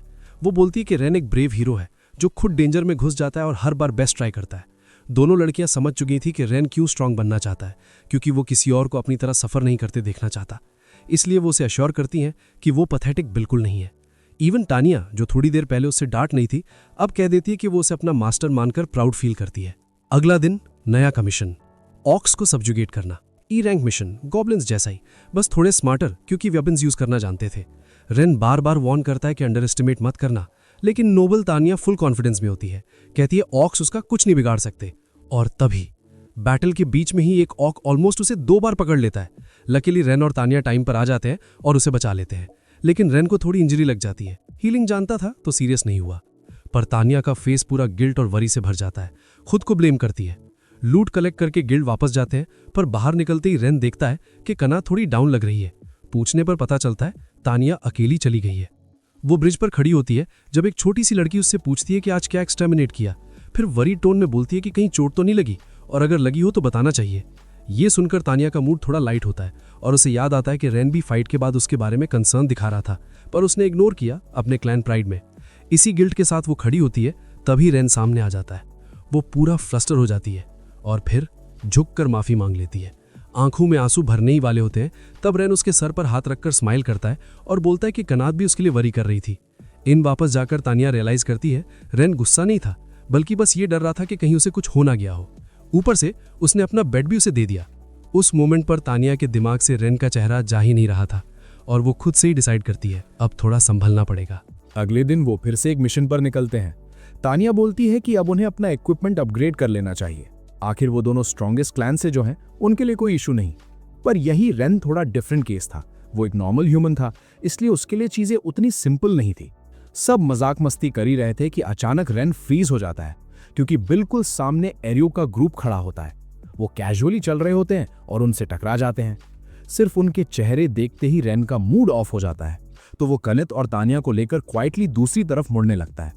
पर एरियो इतना थिक स्किन्ड होता है कि वो उसे बुला लेता है और फेक फ्रेंडली टोन में पूछता है कि इतना ठंडा क्यों बन रहा है। फिर पास का रोना शुरू करता है। बोलता है कि उन्हें काफी रिग्रेट हुआ, पुरानी टीममेट वाली बातें याद दिलाता है। अपने मास्टर को ऐसे बुली होते देख कनित और तानिया आगे बढ़ जाती हैं, फुल कूल ऑरा के साथ, जैसे शील्ड बनकर खड़ी हो गई हों। पूरा ग्रुप शॉक हो जाता है जब उन्हें पता चलता है कि रेन के साथ स्ट्रॉन्गेस्ट क्लैंस की 2 मेंबर्स हैं, और सबसे ज्यादा हैरान ये देखकर कि रेन उन्हें कमांड भी कर रहा है। उसके बाद वो फिर से रेन को इनवाइट करते हैं लॉस्ट फॉरेस्ट कॉन्कर करने के लिए। बोलते हैं कि रेन सब एनिमल्स कंट्रोल करता है, तो जंगल एक्सप्लोर करना हो या लगेज उठवाना सब पाम टर्न की तरह इजी हो जाएगा। ये सुनते ही रेन का गुस्सा और भड़क जाता है। जिस टीम ने उसे निकाल दिया था, आज वही उसे अपना बर्डन उठाने को कह रही थी, और उनकी टोन इतनी अपॉर्चुनिस्टिक थी कि रेन का मन करता है उन्हें 2-3 पंच मार दे। इसलिए वो बिना हेजिटेट किए सीधा रिफ्यूज कर देता है और दोनों लड़कियों को लेकर चल पड़ता है। तब मीना उससे पीछे से बुला लेती है। वो सेव द वर्ल्ड वाली इमोशनल स्टोरी सुनाती है। बोलती है कि जंगल के अंदर डीमन लॉर्ड को हराने के लिए एक स्पेशल शील्ड छुपी है। अगर वो शील्ड नहीं मिला तो डीमन लॉर्ड को रोकना इम्पॉसिबल होगा और मॉन्स्टर्स पूरी दुनिया में फैल जाएंगे। पावरफुल लोग तो लड़ सकते हैं, पर नॉर्मल लोग नहीं। ये बात रेन के दिल पर लग जाती है। उसके दिमाग में अपना जला हुआ विलेज फ्लैश हो जाता है। वो लाल आसमान, जलती हुई घर बार, उसकी काइंडनेस उसे फिर से हरा देती है और वो एरियो के ग्रुप के साथ चलने के लिए मान जाता है। पर वेलकम तो दूर, वो लोग उसे नीचा दिखाते हैं, जैसे सोच रहे हो कि वो इन 2 ब्यूटीफुल गर्ल्स को भी मैनिपुलेट कर लेंगे। कनित और तानिया क्लियरली हैप्पी नहीं होती, पर क्योंकि उनके मास्टर ने डिसाइड कर लिया था, वो चुप रहती हैं। हाँ, लेकिन एक वार्निंग के साथ। दोनों बोल देती हैं कि ग्रुप को रेन से प्रॉपरली माफी मांगनी पड़ेगी, चाहे घुटनों पर बैठकर सर झुकाना पड़े। मजबूरी में एरियो का ग्रुप झुकता तो है, पर अंदर ही अंदर जल रहा होता है। एरियो गुस्से में चिल्लाता है। पूरा ग्रुप अपने आप को बिल्कुल सही मानता है। फिर एरियो आगे बढ़ता है, रेन का कॉलर पकड़ता है और चिल्लाता है कि उसे अपने पेट्स को ट्रेन करना नहीं आता। बस यहीं रेन का फ्यूज उड़ जाता है। कनित और तानिया को पेट्स बोलना उसके लिए अनएक्सेप्टेबल था। वो सीधा पंच मार के एरियो को गिरा देता है। रेन की आंखें थोड़ी डार्क हो जाती हैं। वो कोल्ड वॉइस में वार्न करता है कि अगर उन्होंने उसके टीममेट्स को टच किया तो रिजल्ट बुरा होगा। गिरते पड़ते एरियो खड़ा होता है और रेन को डुएल के लिए प्रवोक करता है। डिसाइड होता है कनित और तानिया बाकी मेंबर संभालेंगी और रेन खुद एरियो से लड़ेगा। फर्स्ट मैच होता है अगीस वर्सेस कनित। कनित ऑलरेडी बॉइलिंग होती है। रेन के लिए माफी बुलवानी ही थी उसे। वो स्टॉर्म की तरह चार्ज करती है। अगीस मुश्किल से ब्लॉक कर पाता है। अगीस अपनी फायर ब्लेड टेक्निक लॉन्च करता है। लगता है कनित के लिए हैवी पड़ेगा, पर नेक्स्ट सेकंड कनित एक किक मारती है। अगीस फ्रीज हो जाता है। वो बोलती है कि लगता है वो अपनी फुल स्ट्रेंथ यूज कर चुका है, इसलिए अब वो सिर्फ हाफ पावर से फाइट करेगी। अगीस का फेस ब्लैंक हो जाता है। क्यूट सी लड़की और बोल रही है हाफ पावर। उसके हाथ पैर कांपने लगते हैं और फिर कनित मोमेंटम लेकर सीधा उड़ती हुई आती है और एक ऐसा किक मारती है कि अगीस खून उगलता हुआ सीधा ट्री में जा लगता है। दूसरी साइड तानिया बाकी 2 वीकलिंग्स को हैंडल कर रही होती है। सिर्फ फिंगर स्नैप और उनकी मैजिक वैनिश। उनके स्टंट चेहरे देखकर तानिया हंस पड़ती है, जैसे हार्वेस्ट सीजन आ गया हो। वो दोनों फिर से कंबाइंड मैजिक ट्राई करते हैं। स्नैप फिर से गायब, क्योंकि उनकी स्पेल्स का उस पर कोई इफेक्ट नहीं हो रहा था। जब कुछ काम नहीं आता तो वो तानिया को लिजर्ड कहकर इंसल्ट करना शुरू कर देते हैं, पर हर बार स्नैप मैजिक वाइप्ड रिपीट होता रहता है। आखिर दोनों की हिम्मत टूट जाती है और तानिया के सामने गिर पड़ते हैं। नॉर्मली तानिया वीक को बुली नहीं करती, पर जब बात उसके मास्टर की हो तो लेसन जरूर मिलता है। आसमान धीरे धीरे डार्क क्लाउड से भर जाता है। वो दोनों इतने डर जाते हैं कि ऑलमोस्ट बेहोश होने वाले होते हैं। उन्हें लगता है अब तो गया काम, पर तानिया बस डरा रही होती है। वो एक्चुअली कुछ नहीं करती, क्योंकि उसे डर होता है कि कहीं रेन उसे डांट न दे, इसलिए वो दोनों को छोड़ देती है। बैटल के शुरू होते ही एरियोस ने रेन को इंसल्ट किया, लेकिन रेन गुस्सा नहीं हुआ, बस सीधा आगे बढ़कर स्ट्राइक कर दिया और यहीं से रियल फाइट स्टार्ट होती है। रेन क्लियरली फील करता है कि वो एक हीरो से लड़ रहा है और ऑनेस्टली वो एरियोस की स्वॉर्ड्समैनशिप को काफी रिस्पेक्ट करता है। पर कुछ ही मोमेंट्स में रेन फिर से अपनी बीस्ट टेमर वाली रिदम में आ जाता है। इस बार उसके हर अटैक के पीछे कनात के साथ बनाया गया कॉन्ट्रैक्ट और ओपोनेंट को रीड करने की ट्रेनिंग का फुल इफेक्ट होता है। एक्चुअली काफी टाइम से रेन एरियोस की फाइटिंग स्टाइल ऑब्जर्व कर रहा था। तलवार घुमाने के स्टेप्स, फेंट करते वक्त बॉडी का एंगल, मूवमेंट पैटर्न, सब कुछ। और अब वो काफी हद तक उसके मूव्स ग्रैस्प कर चुका था। इसलिए रेन के हर स्ट्राइक में 2 स्ट्रॉन्गेस्ट क्लैंस की कंडेंस्ड पावर होती है। अगर वो सीरियसली फुल फोर्स से फाइट करता तो एरियोस का एंड वहीं हो जाता। इसीलिए वो उसे एडवाइस करता है कि सरेंडर कर दे, पर एरियोस जिद्दी था, उसने मना कर दिया। तो रेन काउंट बी वाली टेक्निक यूज करता है और उसे पैरालाइज कर देता है, जिससे एरियोस को हार मानना पड़ती है। और हाँ, रेन को अभी तक अपनी टीममेट्स को इंसल्ट करने का गुस्सा था। हारने के बाद एरियोस कावर्डली मोड में चला जाता है, पुरानी दोस्ती का ड्रामा स्टार्ट करता है। पर रेन अब इतना नाइव नहीं रहा। रेन अपनी फिस्ट उठाता है और एरियोस को एक पंच दे देता है, लेकिन हाँ, पावर कम रखता है। अगर उसने फुल कॉन्सेंट्रेट किया होता तो एरियोस वहीं मर जाता। तभी कनात और तानिया भी वहां आ जाती हैं और सीधा रेन के पास भाग कर आ जाती हैं। उसके बाद तीनों मिलकर लॉस्ट फॉरेस्ट के अंदर एंटर करते हैं एक्सप्लोरेशन के लिए। पर यह जगह सच में काफी डैम्प और ग्लूमी होती है। तानिया तो मजाक मजाक में बोल देती है कि पूरा फॉरेस्ट ही जला देना चाहिए, पर रेन उसे रोक लेता है क्योंकि यहाँ बहुत से एनिमल्स रहते हैं। रेन बार बार सोचता है कि अगर यहाँ सच में कोई रियल शील्ड छुपी है तो उसे सिर्फ हीरोज ही यूज कर पाएंगे। वो एरियोस के ग्रुप का बनाया हुआ मैप देखता है और रियलाइज करता है कि ये अब काम का नहीं रहा, क्योंकि जंगल बहुत तेजी से ग्रो और चेंज हो चुका है। तानिया ने पहले जैसे उन लोगों को डरा दिया था, ये याद करके रेन थोड़ा रिलैक्स्ड फील करता है। एरियोस रिलक्टेंटली उन्हें इन्फॉर्मेशन देता है कि लॉस्ट फॉरेस्ट के सबसे डीप पार्ट में एक मॉन्स्टर है जिसके पास शील्ड ऑफ ट्रूथ है। वही वेपन डीमन लॉर्ड को हराने के लिए इंडिस्पेंसिबल है। पर इन्फो देते वक्त भी वो बंदा एटीट्यूड दिखा रहा होता है, बिल्कुल रिपेंट नहीं करता, जिस पर कनात उसे डांट देती है और रेन का बस हल्का सा हेड पैट दोनों लड़कियों का गुस्सा तुरंत ठंडा कर देता है। कनित और तानिया को लगता है कि वो रेन की मदद के लायक नहीं है। तानिया तो यहाँ तक सोच लेती है कि जरूरत पड़ी तो वो खुद डीमन लॉर्ड से लड़ेगी। उनका कंसर्न देखकर रेन उन दोनों के सर पर हाथ रखता है और रीअश्योर करता है कि सब ठीक हो जाएगा। नेक्स्ट रेन एक बर्ड को बुलाता है और पहले जैसे असिमुलेशन यूज करने का प्लान बनाता है ताकि फॉरेस्ट स्काउट कर सके। कनित और तानिया पीछे रहकर उसका बॉडीगार्ड करने वाली होती हैं। आसमान से उड़ते हुए रेन एक हिडन पाथ डिस्कवर करता है, बहुत नैरो, पर लगता है फॉरेस्ट के सबसे अंदर तक जा रहा हो। वो वापस आकर दोनों को गाइड करता है, पर चाहे जितना भी आगे बढ़ते हैं वो बार बार उसी मार्कर के पास लौट आते हैं जो उन्होंने पहले वे बैक के लिए लगाया था। तीनों काफी डिसअपॉइंटेड हो जाते हैं। कनित बोलती है शायद रॉन्ग पाथ ले लिया हो, पर रेन कहता है कि उसने तो बर्ड्स के फ्लॉक को फॉलो किया था, अगर सिर्फ वो होता तो लॉस्ट होना नॉर्मल था, पर सबके सब ऐसे घूम फिरकर सेम जगह आ रहे हैं, ये ऑड है। तानिया भी अग्री करती है और बोलती है कि फॉरेस्ट के साथ कोई ट्रिक चल रही है। तब तानिया एक मैजिक सर्कल क्रिएट करती है और उन्हें करेक्ट डायरेक्शन की तरफ ले जाती है। उसने परफेक्टली गेस किया होता है कि एक ट्री के सेंटर पर इल्यूजन मैजिक कास्ट की गई है, इसी वजह से वो सब भटक रहे थे। तानिया का एक्सप्लेनेशन सुनते सुनते कनित पूरी तरह स्टन्ड हो जाती है। तानिया कनित को असाइन करती है कि वो उस ट्री को कट करे क्योंकि उस पर मैजिक एन्चांटमेंट है, उसे हटाने से रास्ता क्लियर हो जाएगा। पर रेन सोचता है कि क्या बिना ट्री काटे बैरियर तोड़ने का कोई और वे है। तानिया सेंस करती है कि बैरियर काफी स्ट्रांग है, इम्पॉसिबल नहीं पर काफी टाइम लगेगा।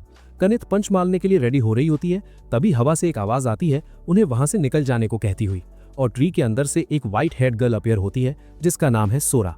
रेन तुरंत पहचान लेता है ये स्पिरिट क्लैन से है।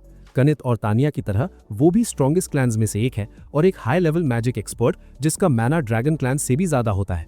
पर 200 साल पहले स्पिरिट क्लैन ने ह्यूमंस से खुद को हाइड कर लिया था। उनके लिए ह्यूमंस का फॉरेस्ट काटना बिल्कुल नेचुरल एनिमी जैसा था। इसी वजह से दोनों साइड्स के बीच कॉन्फ्लिक्ट हुआ और स्पिरिट क्लैन ने रिमोट एरियाज में छुपना चूज किया। तब से वो ह्यूमंस को पसंद नहीं करते। रेन अभी ग्रीट करने के लिए मुंह खोलता ही है और सोरा सीधा उन्हें भगा देती है। वो लड़की तो इतनी सीरियस हो चुकी थी कि उन्हें अपनी पावर से एलिमिनेट करने का प्लान बना रही थी, और ये देखकर तीनों के तीनों घबरा जाते हैं, literally tail between legs mode में भागने को रेडी। पर उन्हें एक बात अजीब लगती है, वो उन पर अटैक क्यों कर रही है। नॉर्मली तो स्पिरिट क्लैन का नाम ही पीस लविंग रेस के लिए जाना जाता है। रेन को भी शुरू से ही उसका बिहेवियर स्ट्रेंज लग रहा था। उसे लगता है शायद वजह वो बैरियर है जिसके पास वो लोग आ गए थे। फिर रेन एक और चीज सोचता है, अगर स्पिरिट क्लैन ह्यूमन से इतनी नफरत करता है तो क्या वो मॉन्स्टर्स के साथ कोऑपरेट करेगा। ये थॉट उसके दिमाग में घूम ही रहा होता है, तब तक टैनिया डिसाइड कर लेती है कि आगे बढ़ना ही होगा। वो बोलेगी कि वो उस छोटी लड़की की मैजिक सप्रेस करेगी। इस बीच कनट ट्री काट देगी, और जब तक टैनिया उस लड़की को एक्चुअली डिफीट न करे तब तक सब रेन की विश के अकॉर्डिंग ही होगा। लेकिन यहीं पर रेन फिर से वही सॉफ्ट हार्टेड मोड में आ जाता है। वो अभी भी उस लड़की से बात करना चाहता है। ये देखकर कनत और टैनिया दोनों स्पीचलेस हो जाती हैं, मतलब level of naivety of the charts. पर फिर भी उन्हें रेन की काइंडनेस के साथ चलना पड़ता है। वो पहले वाली लड़की जब उन्हें दोबारा आते हुए देखती है तो और ज्यादा गुस्सा हो जाती है और सीधा उन्हें चेस करने लगती है। रेन की बातों को इग्नोर करते हुए वो तुरंत एलिमिनेशन टाइप मैजिक एक्टिवेट कर देती है। कनत और टैनिया डेंजर सेंस करके आगे बढ़ने ही वाली होती हैं, पर रेन उन्हें रोक देता है। रेन को लगता है कि वो इन अटैक्स को झेल सकता है और वो पीछे नहीं हटने वाला, क्योंकि वो एक बीस्ट टेमर है। अगर वो सीरियसली फेस करे तो इमोशंस क्लियरली कन्वे हो सकते हैं। इसलिए रेन उन अटैक्स के लिए उस लड़की को ब्लेम नहीं करता, और ये देखकर वो खुद सरप्राइज हो जाती है।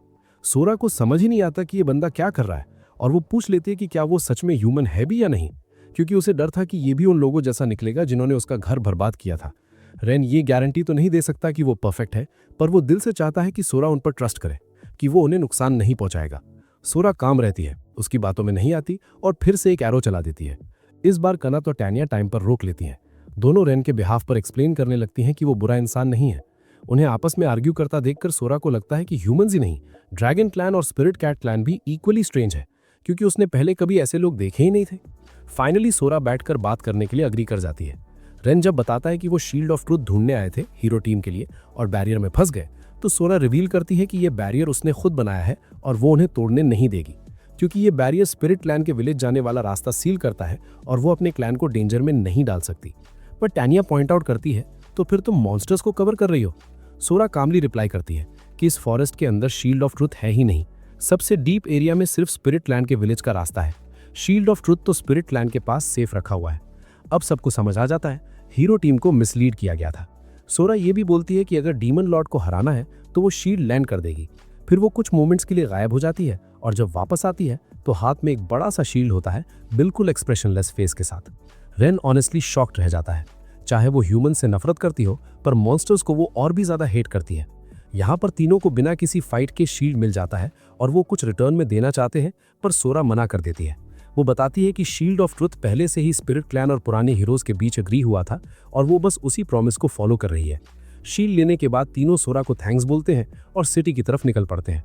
उनकी सिल्हूएट्स दूर जाते हुए लगता है जैसे सोरा कुछ कहना चाहती हो। रेन नोटिस कर लेता है और वापस मुड़कर पूछता है। सोरा हेजिटेट करती है। क्लियरली वर्ड्स निकालना मुश्किल हो रहा था, क्योंकि अगर वो ज्यादा बोलेंगी तो रेन का ग्रुप उसकी हेल्प करेगा और फिर वो उनके पर्सनल मैटर में इन्वॉल्व हो जाएंगे। इसलिए वो पहले मना कर देती है, पर रेन बीच में ही बोल पड़ता है चाहे कितना भी डेंजरस हो, उन्हें कोई प्रॉब्लम नहीं है। टैनी और कनत भी इमीडिएटली बोल देती हैं कि वो फुल सपोर्ट देंगे। अब जब सोरा को फील होता है कि ये लोग ट्रस्टवर्दी हैं, तो वो फाइनली सच बता देती है। उसकी एक ट्विन सिस्टर है जिसका नाम रेना है। दोनों का नेचर बिल्कुल ऑपोजिट था, पर बॉन्ड काफी स्ट्रांग। ये दोनों बैरियर के गार्डियंस थे जो स्पिरिट क्लैन के विलेज तक जाता था। जॉब थोड़ा बोरिंग था, पर जब सिस्टर्स साथ होती थी सोरा काफी हैप्पी रहती थी। पर एक दिन जब सोरा का ग्रुप बैरियर के बाहर थोड़ा काम से गया, वहीं उनका इनकाउंटर एक मॉन्स्टर से हो गया जो खुद को डीमन लॉर्ड कहता था। भागने की कोशिश की पर पकड़े गए।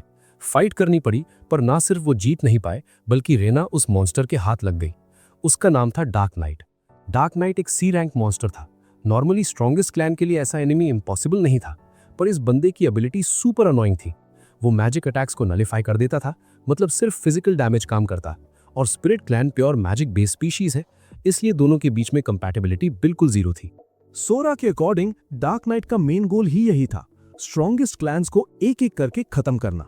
उसने सोरा को ऑर्डर दिया था कि अगर वो रेना को जिंदा देखना चाहती है तो फॉरेस्ट बैरियर हटा दे, पर वो इस डिमांड को मान ही नहीं सकती थी, क्योंकि उसे पूरे स्पिरिट क्लैन की सेफ्टी डेंजर में आ जाती। अकेली सोरा कुछ नहीं कर पाई, इसलिए वो विलेज चीफ के पास मदद मांगने गई, लेकिन चीफ ने कोल्ड वॉइस में कह दिया कि रेना को भूल जाओ, बैरियर के बाहर जाना दोनों बहनों की केयरलेसनेस थी। ये बात सुनकर तानिया को भी लगा कि विलेज चीफ काफी हार्टलेस है। अब सोरा के सामने इम्पॉसिबल चॉइस थी, एक तरफ अपनी बहन की लाइफ और दूसरी तरफ पूरा विलेज। ये सब सोच सोचकर वो टोटली ब्रोकन हो चुकी थी।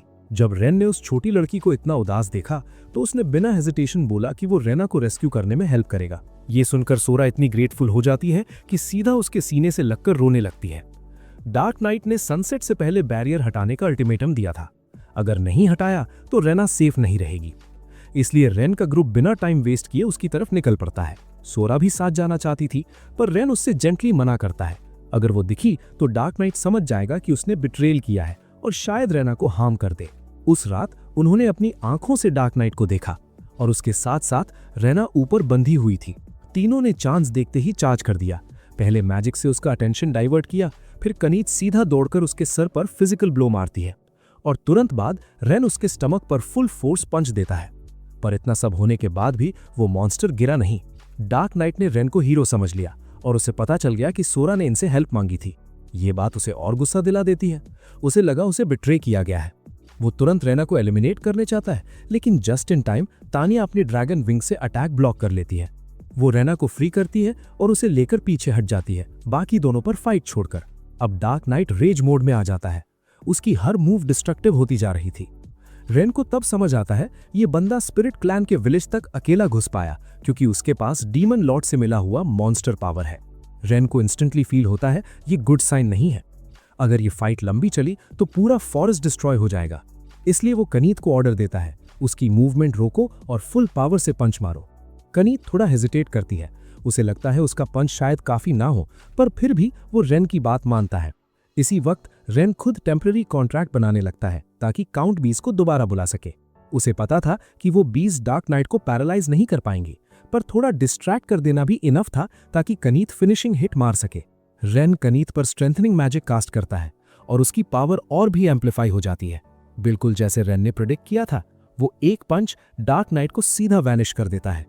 कनीत खुद भी सरप्राइज हो जाती है इतनी इंसेन स्ट्रेंथ फील करके। रेन एक्सप्लेन करता है कि ये बीस्ट टेमर्स का स्पेशल स्किल होता है जो थोड़ी देर के लिए किसी की नेचुरल पावर बूस्ट कर देता है। पहले उसके पास इतनी माना नहीं थी, पर अब तानिया से मिला ड्रैगन पावर यूज कर पाया। इसी वक्त तानिया भी वापस आती है, रेना को सेफली गोद में उठाए हुए। वो भी शॉक थी क्योंकि स्ट्रेंथनिंग मैजिक एक लॉस्ट टाइप टेक्निक मानी जाती है और रेन ने वो कैजुअली यूज कर ली। रेन बस ऑकवर्ड सा सर स्क्रैच करके बोलता है, पता नहीं, नेचुरल सा आ गया। सब रिलीफ और हैप्पीनेस में आ जाते हैं। लड़ाई की आवाज से रेना जाग जाती है और फाइनली दोनों बहनें सोरा और रेना रीयूनाइट हो जाती हैं। सोरा टीयरफुल वॉइस में थैंक्स बोलती है। अगर रेन का ग्रुप ना होता तो रेना को क्या क्या सहना पड़ता वो सोच भी नहीं सकती थी। पर यह सब बस रेन के इमेजिनेशन में था। रियलिटी में तो दोनों बहनें नॉर्मल हो जाती हैं, फिर से आगे और बिकर करते हुए। रेन को लगता है फेसेस सेम हो सकते हैं, पर पर्सनालिटीज बिल्कुल हेवन एंड अर्थ डिफरेंस वाली हैं। फिर वो डिसाइड करती है कि वो यहाँ गार्ड बनकर नहीं रहना चाहती। सोरा तो स्पेशली उन लोगों के साथ रहना नहीं चाहती थी जो उसकी बहन को अबैंडन करने को रेडी थे। दोनों आउटसाइड वर्ल्ड देखना चाहती थी, सिर्फ फॉरेस्ट में बंद रहकर नहीं। ये सुनकर कनीत उन्हें इनवाइट करती है रेन के ग्रुप के साथ ट्रैवल करने के लिए। तानिया को भी कोई ऑब्जेक्शन नहीं होता। रेन थोड़ा वरिड होता है कि ह्यूमन पार्टी के साथ वो कंफर्टेबल रहेंगी या नहीं, पर सोरा शाइली बोलती है, क्या उसने नहीं कहा था कि ह्यूमंस में गुड और बैड दोनों होते हैं? बाकी लोग कैसे हैं उसे नहीं पता, पर रेन के साथ वो एडवेंचर पे जाना चाहती है। ये सुनकर रेन भी स्माइल करता है और उनका वेलकम कर लेता है। फिर दोनों बहनें भी डिमांड करती हैं कनीत और तानिया जैसे कॉन्ट्रैक्ट बनाने की। स्पिरिट क्लैन को कमांड करना रेन के लिए थोड़ा ट्रिकी लगता है क्योंकि हर स्पीशीज का स्ट्रक्चर अलग होता है। बेसिक टेमिंग मेथड यूज हो सकता था, पर स्पिरिट क्लैन उसके लिए नेक्स्ट लेवल चैलेंज था। फिर भी रेन फोकस करके कॉन्ट्रैक्ट मैजिक एक्टिवेट करता है और ट्राई करता है कि सोरा और रेना दोनों को एक साथ बाइंड करे। काफी मुश्किल के बाद कॉन्ट्रैक्ट सक्सेसफुल हो जाता है, लेकिन स्ट्रॉन्गेस्ट क्लैंस के साथ डबल कॉन्ट्रैक्ट बनाना उसे काफी ड्रेन कर देता है और रेन थककर वहीं गिर जाता है। लकीली दोनों बहनें सोरा ने रेन को संभाल लिया। ये सीन देखकर कनित और तानिया थोड़ी जेलस हो जाती हैं। कमीशन कंप्लीट करने के बाद रेन खुद हीरो ग्रुप के पास जाता है। वो शील्ड ऑफ ट्रूथ ऊपर उठाता है और ये देखकर सब लोग शॉक रह जाते हैं। एरियोस अभी भी इरिटेटेड था क्योंकि रेन ने सिर्फ 2 दिन में काम निपटा दिया, जबकि उन्होंने पूरा 1 हफ्ता लगा दिया और फिर भी फेल हो गए। उसे तो ये तक लगा कि शील्ड फेक है। रेन ज्यादा आर्ग्यू नहीं करता, बस कहता है खुद वेरीफाई कर लो। मीना शील्ड पर मैजिक वेरिफिकेशन करती है और प्रूव हो जाता है कि वो 100% जेन्युइन है। एरियोस फिर भी मान नहीं पाता। तब उसकी नजर 2 नए चेहरों पर पड़ती है और वो क्यूरियस हो जाता है। रेन तुरंत उसके आगे खड़ा हो जाता है और कहता है उनकी तरफ ध्यान मत दो। लकीली रेन ने पहले ही उन दोनों को विंग्स हाइड करने को बोल दिया था, क्योंकि अगर पता चल जाता कि स्पिरिट क्लैन के लोग ह्यूमन टाउन में आए हैं तो पूरा शहर हिला जाता। उसके बाद रेन अपनी पेमेंट डिमांड करता है। कमीशन कंप्लीट होने के बाद रेन अपने मन में डिसाइड कर लेता है कि वो फ्यूचर में इस ग्रुप से कभी इन्वॉल्व नहीं होगा। तब अचानक एगिस रेन को बुला लेता है और पूछता है क्या वो टीम में वापस आना चाहेगा। ये सुनते ही एरियोस भड़क जाता है और एगिस को डांट देता है। एगिस बोलता है सबको मिलकर सोचना चाहिए। रीसेंट इवेंट्स देखकर क्लियरली पता चलता है कि रेन का सपोर्ट कितना इंपॉर्टेंट है। थोड़ी देर डिस्कशन होती है और कोई अपोज नहीं करता। फिर एगिस वापस रेन के पास जाता है और बोलता है कि वो उसकी रेम्यूनरेशन और ट्रीटमेंट इंप्रूव करेंगे और फिर से उसे टीममेट के रूप में वेलकम करना चाहते हैं। लेकिन जब वो कैजुअली बोल देता है कि पास्ट पर मत जाओ, रेन 1 सेकंड के लिए रुक जाता है। उसे फील होता है ये लोग बिल्कुल नहीं बदले। रेन को लगता है वो कितना स्टूपिड था। इसी मोमेंट पर कनित का ग्रुप आगे बढ़ता है और रेन का मोराल बूस्ट करता है। कनित अपना हाथ आगे बढ़ाकर कहती है हम यहीं हैं। जब रेन थोड़ा हेजिटेट करता है, एगिस फिर ट्राई करता है, बोलता है अगर डीमन लॉर्ड को हरा दिया तो स्टेटस, फेम और ढेर सारा पैसा मिलेगा। पर रेन के लिए ये सब मैटर ही नहीं करता। उसे चाहिए सिर्फ रियल टीममेट्स, और ये लोग अभी भी वैसे के वैसे ही थे और जो वो चाहता था वो ऑलरेडी उसके पास था। एरियोस का ग्रुप जब उसे कन्विंस नहीं कर पाता तो फ्रस्ट्रेशन में कर्स करने लगता है। सिर्फ एरियोस चुपचाप खड़ा रहता है और अपनी रेन के साथ हुई फाइट को याद करता है। वो पेन सिर्फ दर्द नहीं था, बल्कि एक ह्यूमिलिएशन था जो उसके दिमाग से जा ही नहीं रहा था। उसे यकीन नहीं हो रहा था कि एक हीरो होते हुए भी वो रेन से हार गया। एरियोस मन ही मन डिसाइड करता है एक दिन वो रेन को खुद अपने हाथों से हराएगा। इधर सब लोग क्यूरियस हो जाते हैं कि सिर्फ हीरोज ही डीमन लॉर्ड को क्यों हरा सकते हैं। रेन एक्सप्लेन करता है कि लेजेंड के अकॉर्डिंग डीमन लॉर्ड ने कभी ह्यूमंस पर रूल किया था, इतनी पावर के साथ कि कोई रेजिस्ट नहीं कर पाता था। फर्स्ट जनरेशन हीरो ने गॉड्स के साथ कॉन्ट्रैक्ट बनाया, उनका ब्लड अपने बॉडी में लिया और डीमन लॉर्ड को डिफीट करके ह्यूमंस को फ्री कर दिया। इसी से एक पीसफुल वर्ल्ड बना। सबको लगता है कि फर्स्ट जनरेशन हीरो और आज के हीरोज में जमीन आसमान का फर्क है। इसी वजह से सिर्फ वो लोग जिनके अंदर गॉड्स का ब्लड होता है अनलिमिटेड ग्रोथ कर सकते हैं और इतनी पावर अक्यूमुलेट कर सकते हैं कि डीमन लॉर्ड को हरा सके। पर कनित को लगता है कि एरियोस जैसे वीक लोग तो बिल्कुल वैसे नहीं दिखते। और सोरा भी कहती है अगर लॉजिक यही है तो रेन भी हीरो जैसा लगता है। 3 स्ट्रॉन्गेस्ट क्लैंस के साथ कॉन्ट्रैक्ट और तीनों की एबिलिटीज अब्सॉर्ब करना, ये तो नॉर्मल ह्यूमन लिमिट्स तोड़ने जैसा है, ऑलमोस्ट हीरो बनने जैसा है ना। कनित भी फील करती है अगर रेन और स्ट्रॉन्गेस्ट क्लैंस के साथ कॉन्ट्रैक्ट करता गया और पावर बढ़ती गई तो शायद एक दिन वो डीमन लॉर्ड को भी हरा सके। ये सब सुनकर रेन थोड़ा कंफ्यूज हो जाता है। सच तो ये था जब वो हीरो टीम में था तब यही उसका गोल हुआ करता था, पर जब उसे निकाल दिया गया तो वो ड्रीम कहीं खो गया। अब वो अपनी टीम के साथ खुश था, पर दिल के किसी कोने में अगर चांस मिला तो वो फाइट करना भी चाहेगा। पर डीमन लॉर्ड को हराना नॉर्मल कमीशन से बिल्कुल अलग बात थी, क्योंकि ये काउंटलेस ह्यूमन लाइफ से जुड़ा हुआ था। इसलिए वो अभी रेडी फील नहीं करता। उसे लगता है उसके पास अभी इतना राइट नहीं है कि वो ऐसा डिसीजन ले, क्योंकि आज जो वो बना है वो सबकी सपोर्ट की वजह से बना है। फिर भी वो डिसाइड करता है पहले सोचने के लिए थोड़ा टाइम लेगा और बाद में जवाब देगा। रेन को लगता है शायद यही वो मोमेंट है जब उसे अपना खुद का पाथ चूज करना होगा, और वो मोमेंट धीरे धीरे पास आ रहा है। सुबह सुबह रेन तब उठता है जब कोई कपड़ा सीधा उसके मुंह पर आकर गिरता है। आज रेन का पूरा ग्रुप साथ बैठकर ब्रेकफास्ट कर रहा होता है। सब बात कर रहे होते हैं कि सोरा और रेना के साथ कॉन्ट्रैक्ट बनने के बाद रेन की स्ट्रेंथ कितनी इंसेन लेवल तक बढ़ चुकी है। एरियोस की कमीशन से मिली पेमेंट की वजह से रेन ने सबको एक अच्छा मील ट्रीट दिया। उसके बाद उसने डिसाइड किया कि टाउन में नए इक्विपमेंट भी खरीदने चाहिए।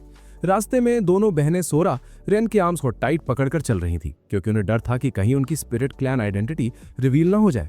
अलर्ट और कॉशियस रहते हुए अचानक टानिया के अंडरलिंग्स उनके पास आ जाते हैं। ये वही 2 लड़के थे जिन्हें टानिया ने स्टेन ब्रिज पर पीटा था और जिनकी नाक तोड़ दी थी। उनकी चमचागिरी सुनकर बिग सिस्टर टानिया का चेस्ट थोड़ा और फूल जाता है। उधर कानेट रोड साइड एक फ्रूट सेलर से बात कर रही होती है, और क्योंकि पहले उसने उसकी हेल्प की थी, सेलर उसे एक एप्पल फ्री में दे देती है। कानेट और टानिया को ह्यूमंस के साथ इतनी इजीली मिक्स होते देखकर सोरा और रूना काफी सरप्राइज्ड हो जाती है। तभी अचानक कुछ ह्यूमन बच्चे उनके सामने आ जाते हैं और दोनों थोड़ा स्टार्टल हो जाती हैं। एक छोटा सा किड रेन को छेड़ते हुए बोलता है, तुम और वाइफ्स घर ले आए क्या? ये सुनते ही दोनों बहनें शर्मा जाती हैं। बच्चों का उन्हें क्यूट कहना सोरा को और भी ऑकवर्ड फील करा देता है, पर उल्टा रूना जोर जोर से हंस पड़ती है और थोड़ा सा धमकाने का भी सोच लेती है। ऑलमोस्ट अपनी आइडेंटिटी रिवील करने ही वाली थी। लकीली रेन और सोरा टाइम पर उसे रोक लेते हैं। सोरा रूना को वार्न करती है कि अगर उसने मैजिक यूज किया तो स्पिरिट क्लैन के विंग्स निकल आएंगे, और अगर ह्यूमंस ने देख लिया तो बड़ी ट्रबल हो जाएगी। आखिरकार वो लोग टाउन के नंबर 1 वेपन शॉप पर पहुंच जाते हैं। इस शॉप का ओनर एक बैड टेम्पर्ड ड्वार्फ होता है। कानेट इस स्ट्रिक्ट से दिखने वाले हुनर से थोड़ी डर जाती है, पर टानिया को तो बस लगता है कि ड्वार्फ्स थोड़े वियर्ड होते हैं। ये सुनकर ओनर उसे साइड आई देता है, जिससे कानेट और भी घबरा जाती है। इधर रूना एक विप वेपन देखकर क्यूरियस हो जाती है। उसका लॉजिक होता है, बीस्ट टेमर्स को तो यही यूज करना चाहिए ना, जो ओबे ना करे उसे विप करो और क्या। रूना के डार्क थॉट्स देखकर सोरा फ्रीज हो जाती है। उधर रेन एक शार्प नाइफ चूज करता है जो उसके हाथ में परफेक्टली फिट हो जाता है। उसे पकड़कर उससे एक स्ट्रेंज सा फील आता है। दिखता सिंपल है पर कुछ अलग सा लगता है। तभी एक टॉल और मस्कुलर बंदा अंदर आता है। शॉप ओनर के सामने ढेर सारे कॉइन्स फेंक देता है और बोलता है कि उसे सबसे लग्जूरियस सोर्ड चाहिए। ओनर तुरंत जाकर उसके लिए सबसे छोटी लॉन्ग सोर्ड उठा लाता है। इसी वक्त रेन शॉप ओनर से पूछता है। उसे डाउट होता है क्योंकि सोर्ड देखकर उसे बिल्कुल नहीं लगता कि यह बेस्ट क्वालिटी है। अचानक पूरी शॉप साइलेंट हो जाती है। फिर ड्वार्फ ओनर मुस्कुराता है और रेन की तारीफ करता है कि उसकी नजर काफी शार्प है, बिल्कुल पहले वाले नाइफ की तरह। यहाँ रखे ज्यादातर वेपन्स वो अपने फ्री टाइम में बनाता है, मतलब वो कस्टमर से एक्स्ट्रा चार्ज कर रहा था। ये सुनकर सोरा ड्वार्फ को दोबारा इवैल्यूएट करने लगती है। ओनर इन किड्स की बातों से थोड़ा अनॉयड होता है, इसलिए अपनी प्राइस्ड कलेक्शन दिखाने लगता है। रेन को वंडर होता है, इतनी एक्स्ट्रा ऑर्डिनरी चीजें बना सकता है फिर भी लोगों को टेस्ट कर रहा है। ड्वार्फ सिर्फ इतना कहता है कि ये एक छोटा सा टेस्ट होता है। आजकल ज्यादातर कस्टमर सिर्फ पैसा फेंक देते हैं और हाई एंड वेपन मांगते हैं, बिना ये सोचे कि कौन सा उनके लिए सूट करता है। वो वेपन्स जिन्हें उसने दिल से क्राफ्ट किया होता है, लोग थोड़े टाइम बाद नए मॉडल आते ही फेंक देते हैं। ये सोच उसे बहुत फ्रस्ट्रेट करती है। एक ब्लैकस्मिथ के लिए उसके प्रोडक्ट्स उसके बच्चों जैसे होते हैं। तब अचानक टानिया कहीं से आकर ओनर के पास भागती है और बोलती है कि वो उसकी फीलिंग्स को परफेक्टली समझती है। यह सुनकर ड्वार्फ काफी हैप्पी हो जाता है। थोड़ी देर बात करने के बाद ओनर रेन को पसंद कर लेता है और अग्री कर लेता है कि वो उसके लिए एक हाई एंड वेपन स्पेशली बनाएगा, पर एक कंडीशन होती है, उसके पास मटेरियल्स नहीं थे। ये सुनते ही सब लोग एक सेकंड के लिए फ्रीज हो जाते हैं। उसके बाद रेन का ग्रुप गिल्ड वापस लौट आता है। आज वहां काफी क्राउड लगा होता है। क्यूरियस होकर कानेट सिस्टर नैटली के पास जाती है और पता चलता है कि हीरो एरियोस यहाँ डीमन लॉर्ड को हराने के लिए सपोर्टिंग मेंबर्स रिक्रूट कर रहा है। ये नाम सुनते ही रेन का फेस थोड़ा सीरियस हो जाता है, पर वो नहीं चाहता कि कानेट और टानिया वरी करें, इसलिए उनके हेड्स पर हल्का सा टैप करता है और बोलता है सब ठीक है। इसी वक्त नाटली स्पिरिट क्लैन की दोनों बहनों को नोटिस कर लेती है और ग्रीट करती है। सोरा तुरंत रेन के पीछे छुप जाती है और शाय टोन में अपना इंट्रो देती है, पर रूना कॉन्फिडेंट होते हुए आगे खड़ी होती है और अपना फुल नेम क्लियरली बता देती है। जब नैटली उनके रिलेशनशिप के बारे में पूछती है, रूना एक डार्क सा आंसर दे देती है, जिससे नैटली गलत समझ लेती है कि रेन ने छोटे बच्चों पर हाथ उठाया है। रेन को तुरंत पैनिक मोड में आकर क्लैरिफाई करना पड़ता है। उसके बाद रेन नैटली के पास एक कमीशन रिक्वेस्ट सबमिट करता है। इस रिक्वेस्ट में लिखा होता है, mister gas weapon shop owner के कहने पर मिडरान माइन की इन्वेस्टिगेशन करनी है। टानिया के अकॉर्डिंग मिडरान से बने वेपन्स इतने इंसेन क्वालिटी के होते हैं कि उन्हें जिंदगी भर यूज किया जा सकता है। वैसे तो ये काफी रेयर था, लेकिन उसके एंसेस्टर्स ने ये माइन उसे दीवार में दी थी, इसी वजह से मटेरियल्स की कभी कमी नहीं होती थी।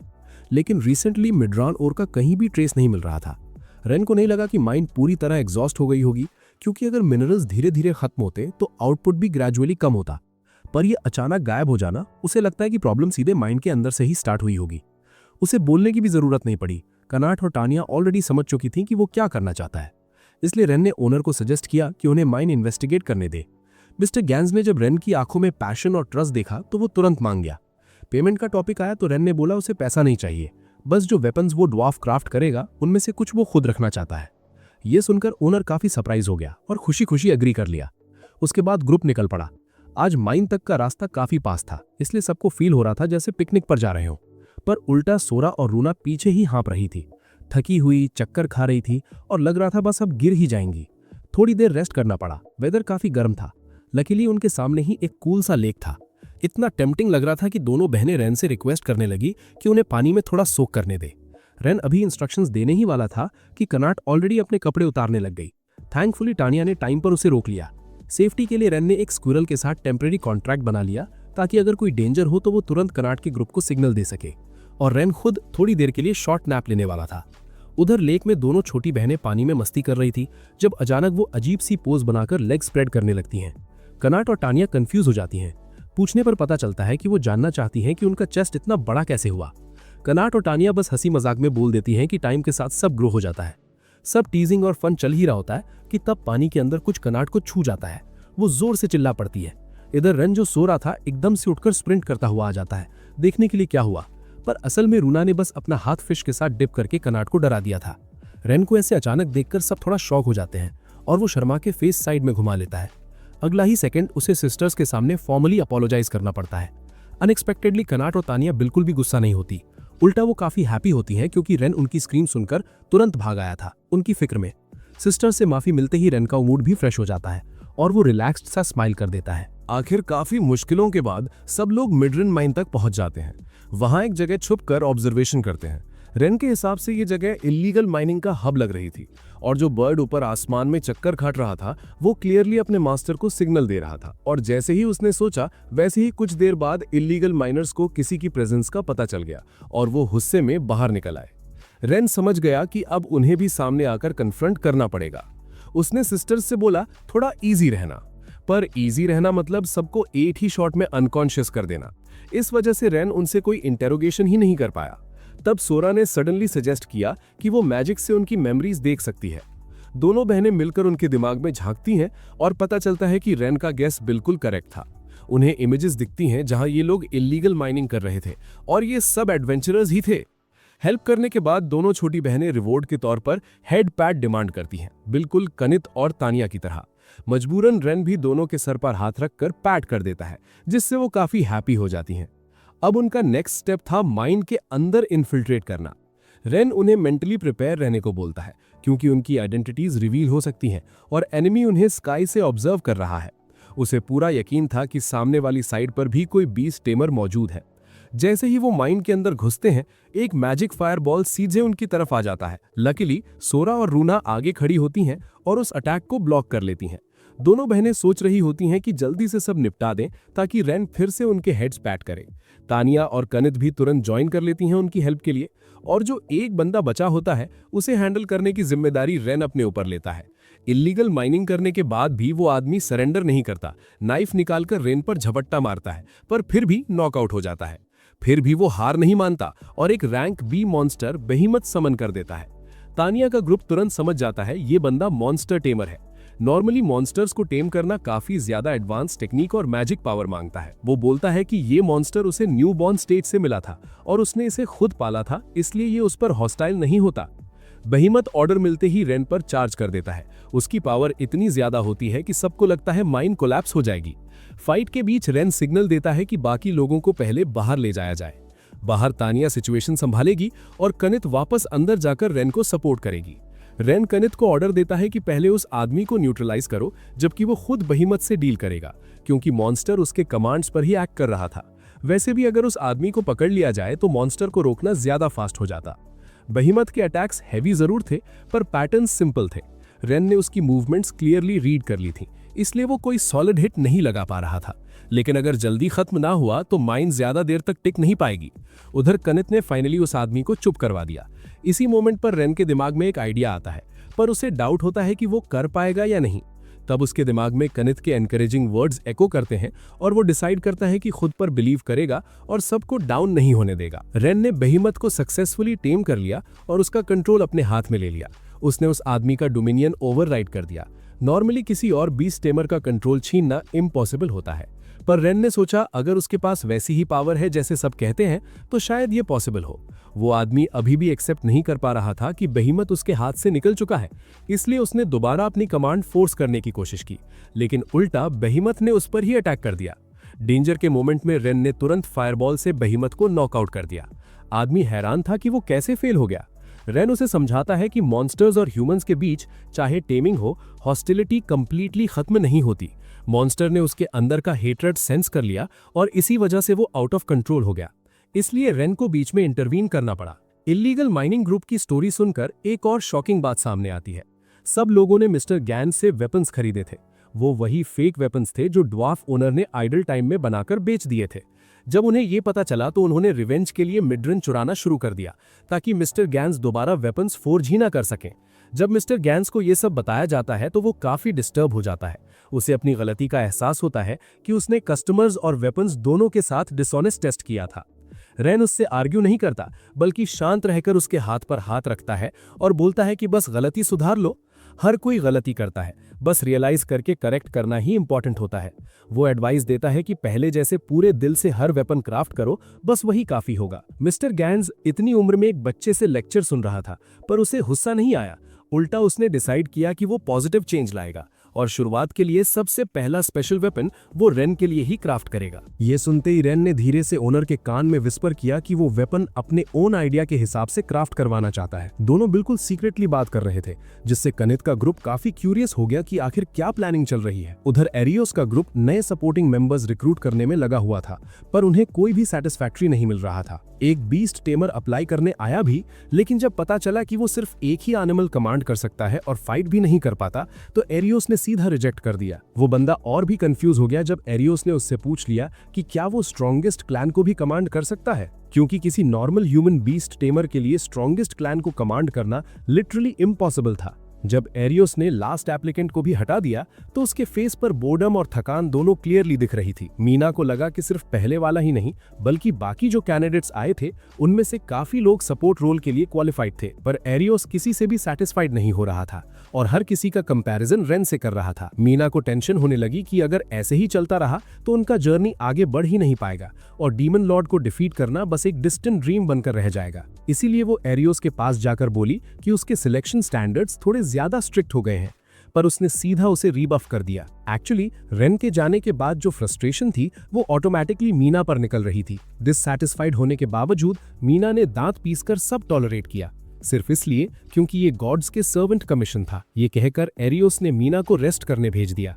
जाते वक्त मीना ने उसे एडवाइस किया कि ज्यादा स्ट्रेस ना ले क्योंकि उसका मिशन पूरी दुनिया को सेव करना है, पर एरियोस के लिए प्रायोरिटी कुछ और ही थी। वर्ल्ड सेव करने से पहले उसका पहला गोल था किसी भी तरह रेन को एलिमिनेट करना। अगले दिन रेन गिल्ड आता है और नैटली से पूछता है कि मिस्टर गैंस के माइन में इलीगल माइनिंग करने वालों का क्या हुआ। नैटली रिवील करती है कि उनकी एडवेंचरर स्टेटस रिवोक कर दी गई है और अब उन्हें फोर्स्ड लेबर करनी पड़ेगी। इलीगल माइनिंग और मॉन्स्टर्स रेज करना दोनों ही काफी सीरियस क्राइम्स थे, इसलिए उसके हिसाब से ये बिल्कुल प्रॉपर पनिशमेंट थी। रेन थोड़ा डिजेक्टेड सा फेस लेकर बाहर निकलता है और ये सब सोरा और रूना को बताता है। उसके बाद रेन दोनों बहनों को फूड मार्केट घुमाने ले जाता है और उनके लिए 2 टेस्टी हॉट डॉग्स खरीदता है। इतने डिलिशियस थे कि दोनों ने बस कुछ सेकंड्स में ही फिनिश कर दिए और फिर रिग्रेट करने लगी कि और नहीं लिए। तब रूना ने रेन से पूछा कि जब से उसने उन दोनों के साथ कॉन्ट्रैक्ट बनाया है उसकी एबिलिटीज में क्या चेंज आया है, क्योंकि कनित से उसे फिजिकल पावर मिली थी और तानिया से एनहांसमेंट मैजिक। इसलिए दोनों जानना चाहती थी कि स्पिरिट क्लैन के साथ कॉन्ट्रैक्ट के बाद क्या नया मिला। दोनों बच्चियां काफी ईगर थी आंसर के लिए, पर ऑनेस्टली रेन खुद श्योर नहीं था कि उसमें कुछ स्पेशल आया भी है या नहीं। उसका ठंडा सा जवाब सुनकर दोनों बहनें पैनिक और कंफ्यूजन में चली जाती हैं। उन्हें पूरा यकीन था कि रेन को उनके क्लैन की अल्टीमेट मैजिक मिली होगी, अल्टीमेट मैजिक जो हाई क्लास और सुपर क्लास से भी ऊपर होती है और सिर्फ स्पिरिट क्लैन का सीक्रेट टेक्निक है। खुद सोरा का ग्रुप भी उस लेवल तक नहीं पहुंच पाया था, इसलिए वो होप कर रही थी कि रेन को वो पावर मिल जाए, पर जितना वो एक्सप्लेन करती जा रही थी उतना ही रेन को कम समझ आ रहा था। दोनों बहनें डिसअपॉइंट हो जाती हैं क्योंकि कॉन्ट्रैक्ट के बाद भी उनमें कोई ड्रामेटिक चेंज नहीं दिखा, जैसे कनित और तानिया के केस में हुआ था। वो खुद को फेल्ड फेमिलियर्स कहने लगती हैं। रेन बिल्कुल कंफ्यूज हो जाता है, समझ नहीं आता क्या बोले, इसलिए बस उनके सर पर हाथ रखकर पैट करता है और बोलता है कि ऐसा मत सोचो और खुद को ब्लेम मत करो। दोनों सोचती हैं कि रेन उन पर इतना ट्रस्ट क्यों करता है, क्योंकि वो तो ऐसे लोग थे जिन्हें विलेज ने छोड़ दिया था और जिन्होंने काफी बुरी चीजें फेस की थी। उन्हें रेन अलग लगता था क्योंकि उसके पास ऑलरेडी स्ट्रॉन्ग कंपेनियंस होने के बावजूद फिर भी वो उन दोनों को जरूरी मानता था। तब रेन बैठकर उन्हें एक्सप्लेन करता है। वो अपना सैड पास्ट बताता है, कैसे वो हमेशा इनसिक्योर रहता था, यूजफुल बनने की कोशिश करता था, फिर भी टीम से निकाल दिया गया। उस एक्सपीरियंस से उसने ये सीखा कि वो उन लोगों के साथ ट्रस्ट बिल्ड करना चाहता है जिनके साथ वो चलना चाहे, और उसमें सोरा और रूना भी शामिल है, चाहे कॉन्ट्रैक्ट हो या ना हो। ये सुनकर दोनों छोटी बहनें काफी ऑप्टिमिस्टिक हो जाती हैं और रेन को भी रिलीफ मिलता है। चलते चलते अचानक एक ब्लॉन्ड ट्रबल मेकर उनके सामने आ जाता है। उसकी बातें सुनकर दोनों बहनें डर जाती हैं। पहले तो लगा कुछ सीरियस होगा, पर असल में वो बस एक प्ले बॉय निकला जो उन्हें अपनी वुमेन बनाना चाहता था। ये सुनते ही दोनों ने उसे पूरे कंटेम्प्ट के साथ नीचे से ऊपर तक देखा। वो ब्लॉन्ड बस रोड पर घूम रहा था और जैसे ही उसकी नजर 2 सुंदर लड़कियों पर पड़ी वो तुरंत लाइन मारने लग गया। सोरा का फेस फियर से पेल हो जाता है क्योंकि पहली बार मिलकर कोई आदमी ऐसे बोल रहा था, और रूना साइड में खड़े होकर उसे सीधा इडियट कह देती है। पर जितना वो उसे इंसल्ट करती जा रही थी उतना ही उसे मजा आ रहा था। इस आदमी का नाम था एगा फ्रॉगवेयर, होराइजन सिटी के रूलर का बेटा। वो बार बार इनवाइट करता रहा पर सोरा मना करती रही। फाइनली उसने फोर्स यूज करने का सोचा। उसे लगा ज्यादा अंडरलिंग्स ले आएगा तो जीत जाएगा, पर अनएक्सपेक्टेडली रेन ने सबको कुछ ही बीट्स में नॉकआउट कर दिया। फिर भी एगा गिव अप नहीं करता और किसी भी कीमत पर दोनों बहनों को पाना चाहता है। इसीलिए उसने टाउन्स पीपल को थ्रेटन करना शुरू कर दिया, उन्हें पनिशमेंट देने की बात करके, ताकि रेन मजबूर हो जाए और सिस्टर्स उसे दे दे। वो लोग शहरी लोगों को सिर्फ टूल समझता था, इसलिए उसे किसी की परवाह नहीं थी। रेन के सबकॉन्शियस में एनिमीज की पोजीशंस हर तरफ बिखरी हुई थी। अगर वो किसी एक को बचाता तो दूसरे हर्ट हो जाते, और इसी वजह से उसे समझ ही नहीं आ रहा था कि सिचुएशन कैसे हैंडल करे। दोनों बहनें मदद करना चाहती थी, लेकिन रेन को डर था कि अगर उन्होंने मैजिक यूज किया तो लोग डिस्कवर कर लेंगे कि वो स्पिरिट क्लैन से हैं। अगर ऐसा हो गया तो शायद वो शहर में फ्रीली रह भी ना पाए। दोनों इतनी खुश थे और रेन उनकी वो स्माइल छीनना नहीं चाहता था। सोल्यूशन ढूंढते हुए अचानक रेन के दिमाग में एक फ्लैश आया। उसे रिस्क लेना ही पड़ेगा। उसने फायरबॉल मैजिक के लिए कंटिन्यूअस चैंटिंग शुरू कर दी। ये स्पिरिट क्लैन की एक स्पेशल स्किल थी, इसलिए सोरा और रूना ने तुरंत पहचान लिया। बस इसी से सामने वाले डर गए और पीछे हट गए। सोरा का ग्रुप भी रेन को प्रोटेक्ट करने के लिए थैंक्स बोलने आया, और शहर के लोग भी एक बीस्ट टेमर जैसे रेन को एडमायर करने लगे। अचानक एक बुढ़ी औरत ने उन्हें जल्दी यहां से निकल जाने की वार्निंग दी, जो काफी सरप्राइजिंग थी। कहीं ना कहीं रेन को पता ही नहीं चला कि एरियोस एक साइड में खड़ा सब कुछ क्वाइटली ऑब्जर्व कर रहा था। घर लौटकर दोनों बहनें कनित और तानिया को एक्साइटमेंट के साथ बताने लगी कि रेन ने उनके स्पिरिट क्लैन की स्किल कैसे यूज की। रेन खुद भी फील कर रहा था क्योंकि कंटिन्यूअस चैंटिंग के साथ पावर और एक्यूरेसी दोनों इंप्रूव हो चुकी थी। ये सब उनके साथ कॉन्ट्रैक्ट बनाने के बाद हुआ था। अब सोरा और रूना भी अपना हेड हाई रख सकती थी क्योंकि वो भी कनित के ग्रुप जैसे एक्सीलेंट फेमिलियर्स बन चुकी थी। सब सेफ थे, इसलिए तानिया और कनित ने थोड़ी सी रिलीफ की सांस ली। शहर में चल रही बातें सुनकर रेन को पता चला कि एगा उससे भी ज्यादा टेरिफाइंग आदमी था जितना लोग बोल रहे थे। वो उन लड़कियों को किडनैप करता था जो उसे पसंद आती थी, उन्हें अपने मैंशन में बंद करता था और अब्यूज करने की रूमर्स भी थे। लॉर्ड भी उसे हद से ज्यादा स्पॉइल करता था क्योंकि वो उसका अकेला बेटा था, इसलिए एगा के क्राइम्स के सबूत हर बार मिटा दिए जाते थे। तानिया अपने हॉट टेम्पर के चक्कर में तुरंत लॉर्ड का मैंशन जला देने के मोड में आ गई, क्योंकि उसे लगा आगे चलकर वो सोरा के ग्रुप, रेन या फिर शहर के लोगों को टारगेट करेगा। रेन क्वाइटली सोच रहा था, जितना ज्यादा उसे शहर के डार्क पार्ट्स पता चल रहे थे उतना ही वो सबको बचाना चाहता था, पर उसे लगता था कि वो सिर्फ एक बीस्ट टेमर है, कोई ग्रेट हीरो नहीं। उसके फेस के एक्सप्रेशन देखकर कनित और तानिया समझ चुकी थी कि वो क्या सोच रहा है। वो जानती थी कि रेन सबको सेव करना चाहता है, लेकिन सामने वाले के पावर से कॉशियस भी है, इसीलिए वो सिटी के लोगों और अपने कंपेनियंस के बीच हेजिटेट कर रहा था। दोनों ने बोला कि सिर्फ रेन ही नहीं, वो खुद भी इस शहर को प्रोटेक्ट करना चाहती है। सबका सपोर्ट फील करके रेन को नई स्ट्रेंथ मिली और उसने डिसाइड किया कि वो सब मिलकर इस सिटी को बचाएंगे। उधर एगा ऑर्डर्स दे रहा था कि दोपहर में जो डैमेज हुआ था उसे कवर अप करे और साथ ही रेन के बारे में पता लगाएं और उसे पकड़ कर लाएं, क्योंकि रेन ने उसे इतना ह्यूमिलिएटिंग डिफीट दिया था कि वो इग्नोर नहीं कर सकता था। गुस्से में आकर उसने एक बीस्ट टाइप छोटी लड़की को बुलाकर टॉर्चर करना शुरू कर दिया। इधर रेन और कनित नाइट स्क्वाड्रन गए डैमेज रिपोर्ट सबमिट करने के लिए। जब उन्होंने एगा के वायलेंट बिहेवियर की इन्वेस्टिगेशन मांगी तो वहां मौजूद लेडी का फेस बिल्कुल पेल हो गया। वो हकलाने लगी, समझ ही नहीं आ रहा था क्या बोले। तब कुछ सोल्जर्स उठकर आए और रेन से बात करने लगे। उन्होंने कहा कि ये बस एक छोटा सा डिस्प्यूट था, इसलिए वो इन्वेस्टिगेट नहीं करेंगे। उल्टा वो रेन पर ही हंसने लगे और वार्निंग दी कि कहीं लॉर्ड एगा की रेपुटेशन खराब करने के चार्ज में फंस न जाए। उनका एटीट्यूड देखकर रेन समझ गया कि कोई मदद नहीं मिलने वाली, इसलिए वो वापस लौट आया, क्योंकि उसे पता था कि ये लोग एगा का केस कवर अप कर रहे हैं, तो चाहे इन्वेस्टिगेशन हो भी जाए कोई प्रूफ नहीं मिलेगा। तभी कनित ने महसूस किया कि कोई उन्हें देख रहा है। वो थी एक फीमेल नाइट, नाम स्टेला। उसे फॉलो करते हुए गलत समझा गया तो स्टेला ने तुरंत झुककर अपॉलॉजी की। रेन काफी सरप्राइज्ड हो गया, क्योंकि उससे एक्सपेक्ट नहीं था कि इतनी प्राउड नाइट उनके सामने झुकेगी। Stella Horizon knight squadron branch की डेप्यूटी थी। बात शुरू होने से पहले ही उसने थैंक्स किया। उसने सुना था कि एक एडवेंचरर और स्पिरिट कैट क्लैन की लड़की ने मिलकर ब्लैक फैंग क्रिमिनल गैंग को डिस्ट्रॉय कर दिया, जो काम वो खुद नाइट होकर भी नहीं कर पाई थी। इसीलिए वो लॉर्ड के ग्रुप के क्राइम्स को एक्सपोज करना चाहती थी और रेन के साथ कोऑपरेट करना चाहती थी। उसने बताया कि लॉर्ड के साथ कोल्यूजन के चक्कर में नाइट्स अपनी ड्यूटी भूल चुके हैं। अब वो सिर्फ लग्जरी और इंडल्जेंस में पड़े रहते हैं और लॉर्ड या उसके बेटे के क्राइम्स कवर अप करते हैं, हत्ता कि उन लोगों को भी नीचा दिखाते हैं जिनको उन्हें प्रोटेक्ट करना चाहिए। उनका लीडिंग कैप्टन जूलियट भी बिल्कुल ऐसा ही था।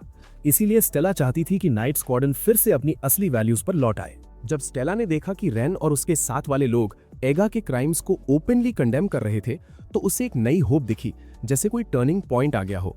वो रेन के सामने ऑलमोस्ट प्लीड करने लगी कि क्या वो अपनी स्ट्रेंथ यूज करके उसकी विश पूरी करने में मदद करेगा। रेन थोड़ा कॉशियस हो गया, उसे लगा कहीं ये ट्रैप तो नहीं, लेकिन कनित ने उसे अश्योर किया कि स्टेला बुरी नहीं है, क्योंकि उससे कोई अनकंफर्टेबल फीलिंग नहीं आ रही थी। कनित के जजमेंट पर भरोसा करके रेन ने कोऑपरेशन के लिए हाँ कर दी। स्टेला ने पूछा कि वो लॉर्ड के बेटे के खिलाफ जाने का सोच क्यों रहा है। जब रेन ने सीधा सा जवाब दिया, बस देखा तो कर दिया, तो स्टेला जोर से हंस पड़ी। मजाक में नहीं, बल्कि इसलिए क्योंकि उसने इतनी सीरियसनेस के साथ बोला था और उसकी पर्सनैलिटी उसे काफी लाइकेबल लगी। ये बोलते बोलते स्टेला थोड़ी इमोशनल हो गई और आंखों में आंसू आ गए। उसे कंफर्ट करने के लिए रेन ने उसका हाथ पकड़कर शेक किया, जैसे एक साइलेंट प्रॉमिस। ये उनका फर्स्ट स्टेप था। प्लान ये था कि रेन नाइट स्क्वाड्रन के करप्ट लोगों के लिए एक ट्रैप सेट करे। एक रूमर स्प्रेड किया गया कि कैप्टन जूलियट और लॉर्ड के बीच कल्यूजन का प्रूफ शहर के बाहर एक वेयरहाउस में छुपा है। जूलियट को खुद भी इस पर पूरा भरोसा नहीं हुआ, क्योंकि अगर ये सच होता तो उनका गेम खत्म हो जाता। इसलिए उसने डिसाइड किया कि बिना डिले के खुद जाकर हैंडल करे और साथ ही उन यंग नाइट्स को भी मिसलीड करे जो अभी भी नाइटहुड के इनोसेंट सपने देखते थे। जूलियट ने सोल्जर्स को ऑपरेशन के लिए भेज दिया, लेकिन जैसे ही वो वेयरहाउस में घुसे, उन्हें सोरा और रूना के ग्रुप ने रोक लिया।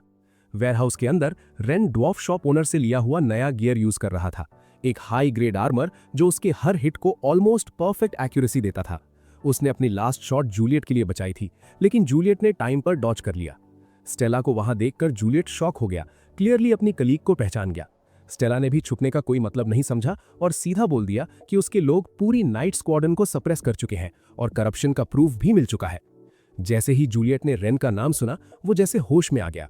उसने स्वॉर्ड घुमाकर सीधा रेन पर अटैक किया। सोचता था उसे पकड़कर लॉर्ड एगा के पास ले जाएगा। स्टेला गुस्से में आ गई, वो खुद इसे खत्म करना चाहती थी।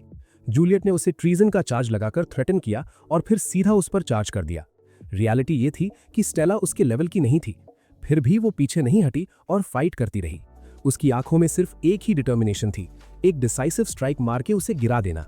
उधर एगा मैंशन के अंदर वो छोटी लड़की को टॉर्चर कर रहा था, क्योंकि उसे पता चल चुका था कि जूलियट का ग्रुप पकड़ा जा चुका है और स्टेला नाइट स्क्वाड्रन को कंट्रोल कर रही है। कॉर्नर होने के बावजूद वो डिस्टर्ब नहीं हुआ। उसे लगता था कि उसके पास घर में काफी ट्रूप्स है जो सब संभाल लेंगे।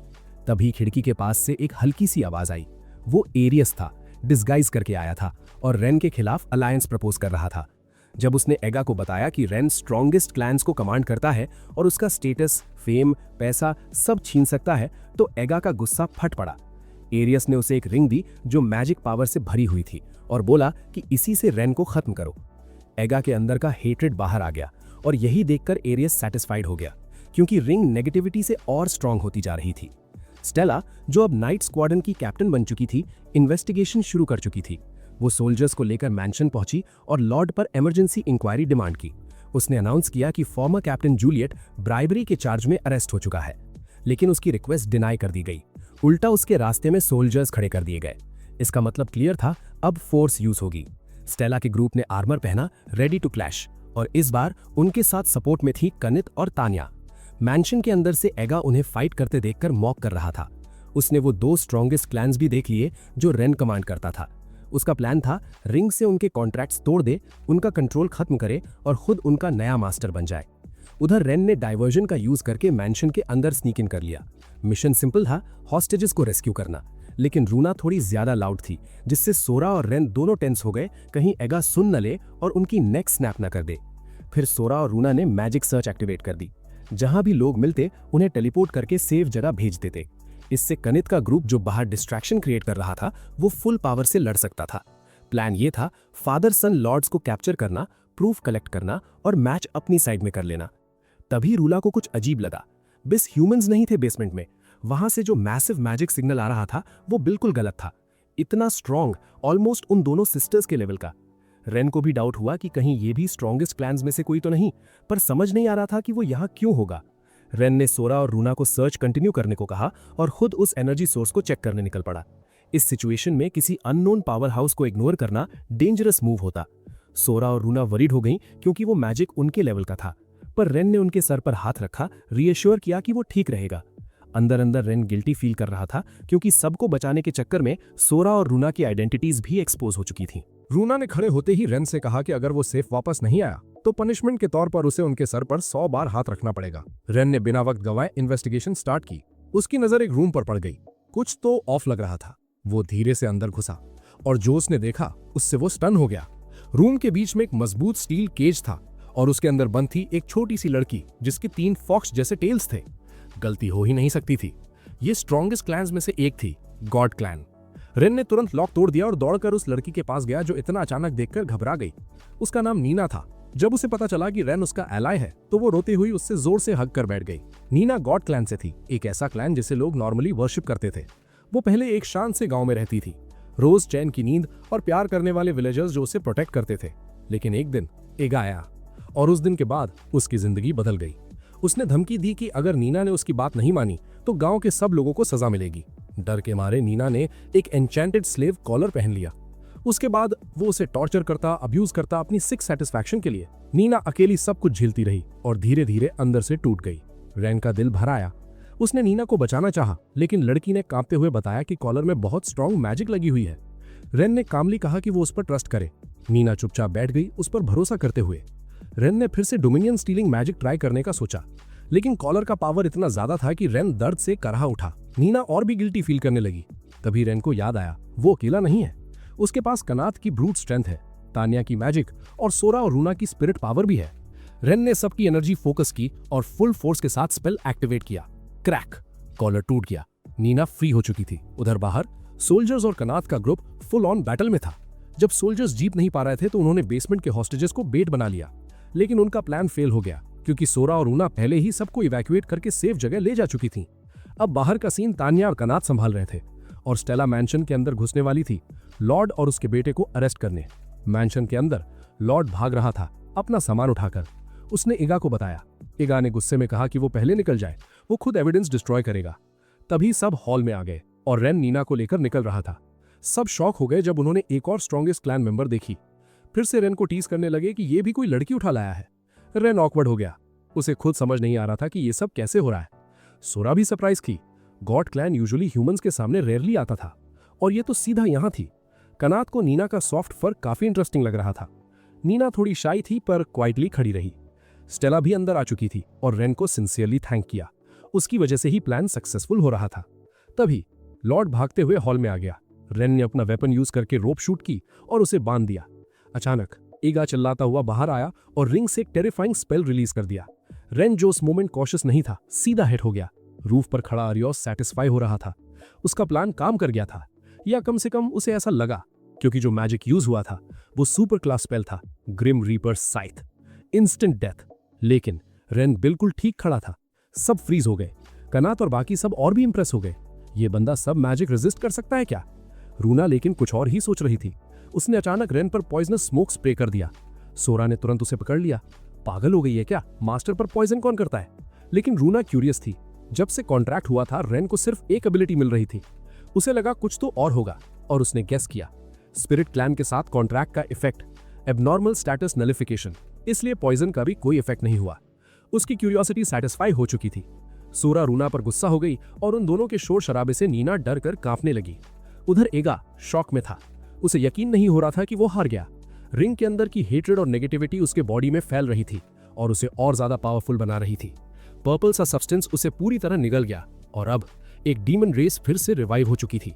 वही टाइप का मॉन्स्टर जिसने कभी रेन का बचपन बर्बाद कर दिया था। नया नया रिवाइव हुआ डीमन बोर्ड लग रहा था और क्योंकि यहाँ कम लोग थे वो सीधा शहर की तरफ उड़ गया सिटीजन्स को टारगेट करने। रेन को तुरंत समझ आ गया ये बहुत बुरा होने वाला है।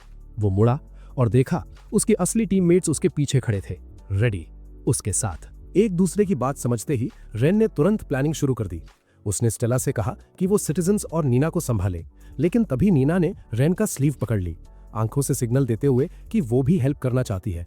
रेन जानता था कि नीना फाइट करना पसंद नहीं करती, इसलिए उसने सॉफ्टली उससे समझाया कि अभी उसका काम सिर्फ सेफ जगह पर वेट करना है। फिर रेन का ग्रुप शहर की तरफ दौड़ पड़ा डीमन के रैम्पेज को रोकने के लिए। जैसे ही रेन ने कहा कि वो उसे डिफीट करेगा, डीमन जोर जोर से हंस पड़ा। उसे रेन का कॉन्फिडेंस काफी इंटरेस्टिंग लग रहा था। जैसे ही उसने थोड़ा सा ओपनिंग दिया, कनत और तानिया ने सीधा अटैक कर दिया। रेन ने बाइंडिंग रोप का यूज करके उसका ध्यान भटकाया और उसी मोमेंट छोटा सा स्क्विरल मैजिक सेटअप करके अटैक कर गया। कोऑर्डिनेशन परफेक्ट था, लेकिन फिर भी उनके अटैक्स बिल्कुल इफेक्टिव नहीं लग रहे थे। डीमन ने हंसी के साथ कहा कि 5 लोग मिलकर भी उसका कुछ नहीं बिगाड़ पा रहे, चाहे रेन के साथ 4 स्ट्रॉन्गेस्ट क्लैन्स ही क्यों ना हो। उसने कैजुअली परमिशन मांगी और अपने भाइयों को बुला लिया। पल भर में ही उसने ढेर सारे मॉन्स्टर्स समन कर दिए जिन्हें वो अपने क्यूट सर्वेंट्स बोल रहा था। पर कनत के ग्रुप के लिए ये सब बस छोटे मोटे एनिमीज थे। प्रॉब्लम ये थी वो मॉन्स्टर्स एंडलेसली आ रहे थे। कनत ने गुस्से में फिर से चार्ज किया, लेकिन डीमन के एक हैवी ब्लो ने उसे जमीन पर गिरा दिया। तानिया भड़क गई। उसने ड्रैगन ब्रेथ रिलीज की। उधर सोरा और रूना कनत को हील करने लगी, लेकिन तानिया का ड्रैगन फायर भी डीमन के प्रेशर के सामने टिक नहीं पाया और वो खुद वहीं कोलैप्स हो गई। डीमन ने अपने नेक्स्ट मूव्स अनलीश कर दिए। शहर के घर टूटने लगे।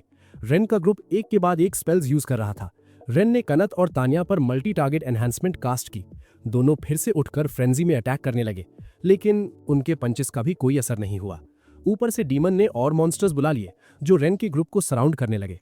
फिर डीमन ने अपने अंडरलिंग्स वहीं छोड़ दिए और खुद आसमान में उड़ गया, पूरे होराइजन को डिस्ट्रॉय करने के इरादे से। तानिया ने पैनिक में ड्रैगन फायर फूका ताकि उसे थोड़ी देर के लिए रोका जा सके। इसी बीच रेन के दिमाग में एक सडन थॉट फ्लैश हुआ। वो कुछ रिस्की ट्राई करना चाहता था, लेकिन अगर गलत हो गया तो शहर के लोग डेंजर में आ जाते। तभी सोरा और रूना आगे आईं। उन्होंने कहा कि वो टेलीपोर्टेशन मैजिक से सिटीजन्स को सेफ एरिया में ले जाएंगी और जब तक इवैक्यूएशन चल रहा होगा रेन का ग्रुप डीमन को हैंडल करेगा। उन्होंने क्लियर कह दिया कि अब आइडेंटिटीज एक्सपोज होने का डर नहीं, क्योंकि मैंशन से बचाए गए लोग ऑलरेडी सब कुछ देख चुके थे। प्लान फाइनलाइज होते ही सब अपनी अपनी पोजीशन पर लग गए। उधर आरियोस का हीरो ग्रुप अभी तक डिसाइड ही कर रहा था कि फाइट में घुसना चाहिए या नहीं। उन्हें पता चला था कि एक डीमन आया है और डीमंस डीमन लॉर्ड के वैनगार्ड होते हैं। आरियोस ने स्ट्रेट मना कर दिया। उसने कहा उनका असली एनिमी डीमन लॉर्ड है, इसलिए इन छोटी चीजों को इग्नोर करो। मीना और ऑगस्ट कंप्लेन करना चाहते थे, लेकिन आरियोस के सामने बोलने से हिचकिचा गए। इसी वक्त स्टेला की आर्मी भी सिटीजन्स को प्रोटेक्ट करने के लिए फुल मोबिलाइज हो चुकी थी। स्टेला ने किसी को रिट्रीट करने नहीं दिया। उसने कहा उनका फर्ज है सिटी और लोगों दोनों को बचाना। तभी सोरा और रेन हांफते हुए उनके पास आए और इवैक्यूएशन के लिए हेल्प मांगी। स्टेला ने बिना सेकंड सोचे हाँ कर दी।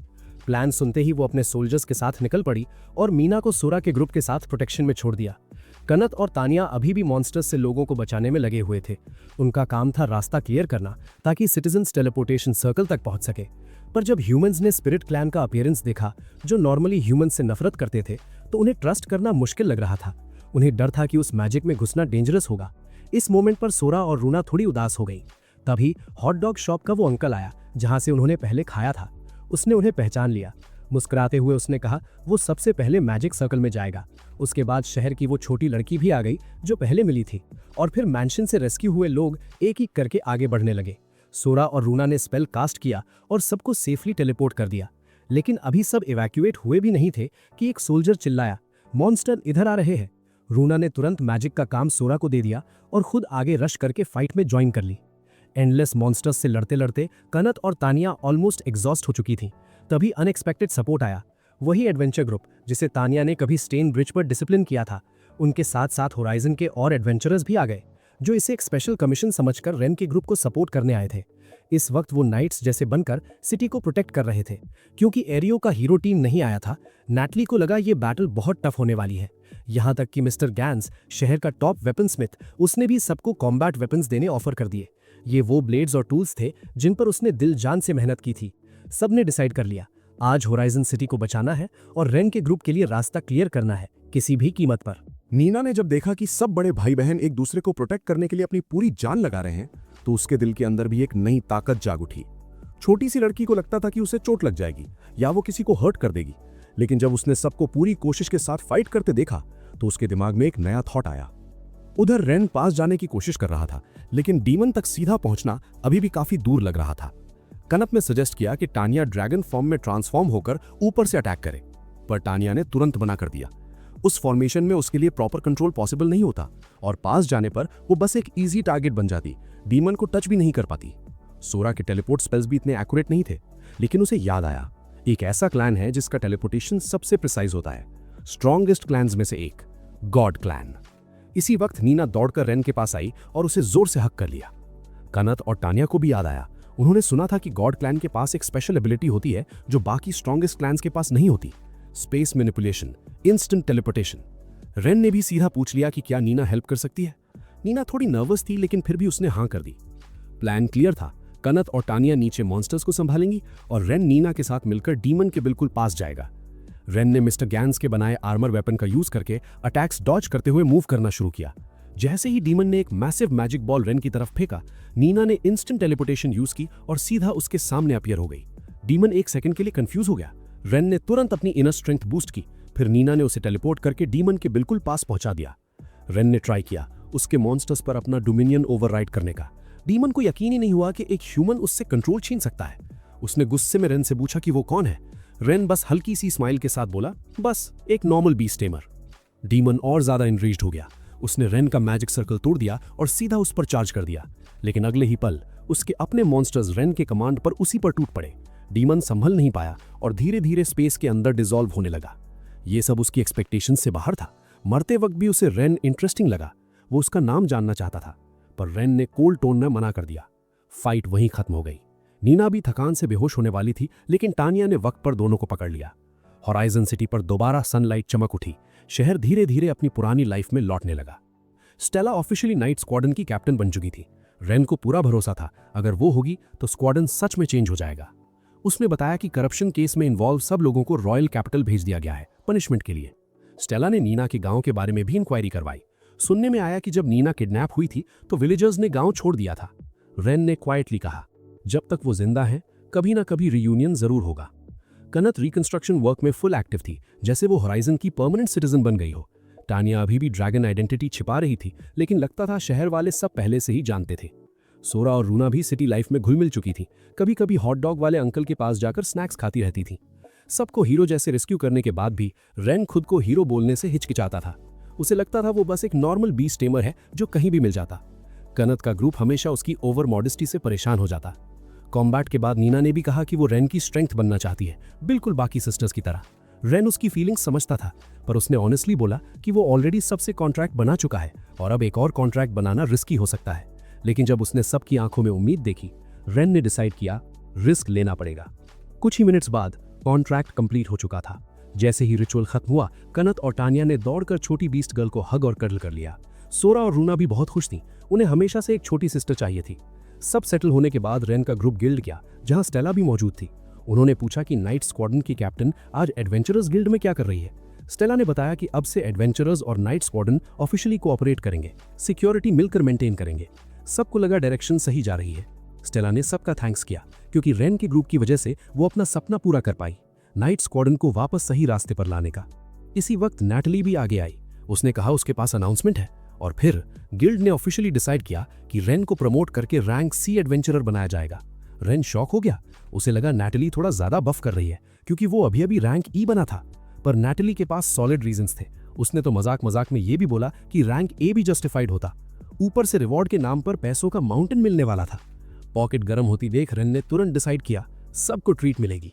इसी बीच नैटली ने नीना को नोटिस किया। नया चेहरा देखकर क्यूरियस हो गई। रेन ने तुरंत इंट्रोड्यूस कर दिया, नीना मेरी न्यू टीममेट।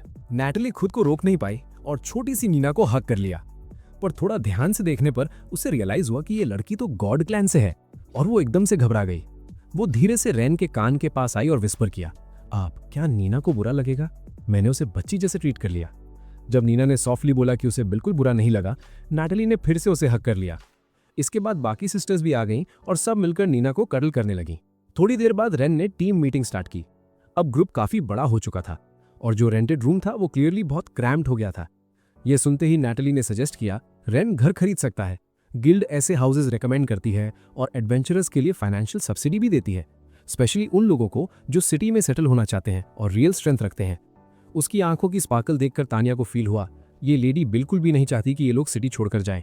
रेन ने सबसे ओपिनियन पूछा और सरप्राइजिंगली सब होराइजन सिटी में रहना चाहते थे।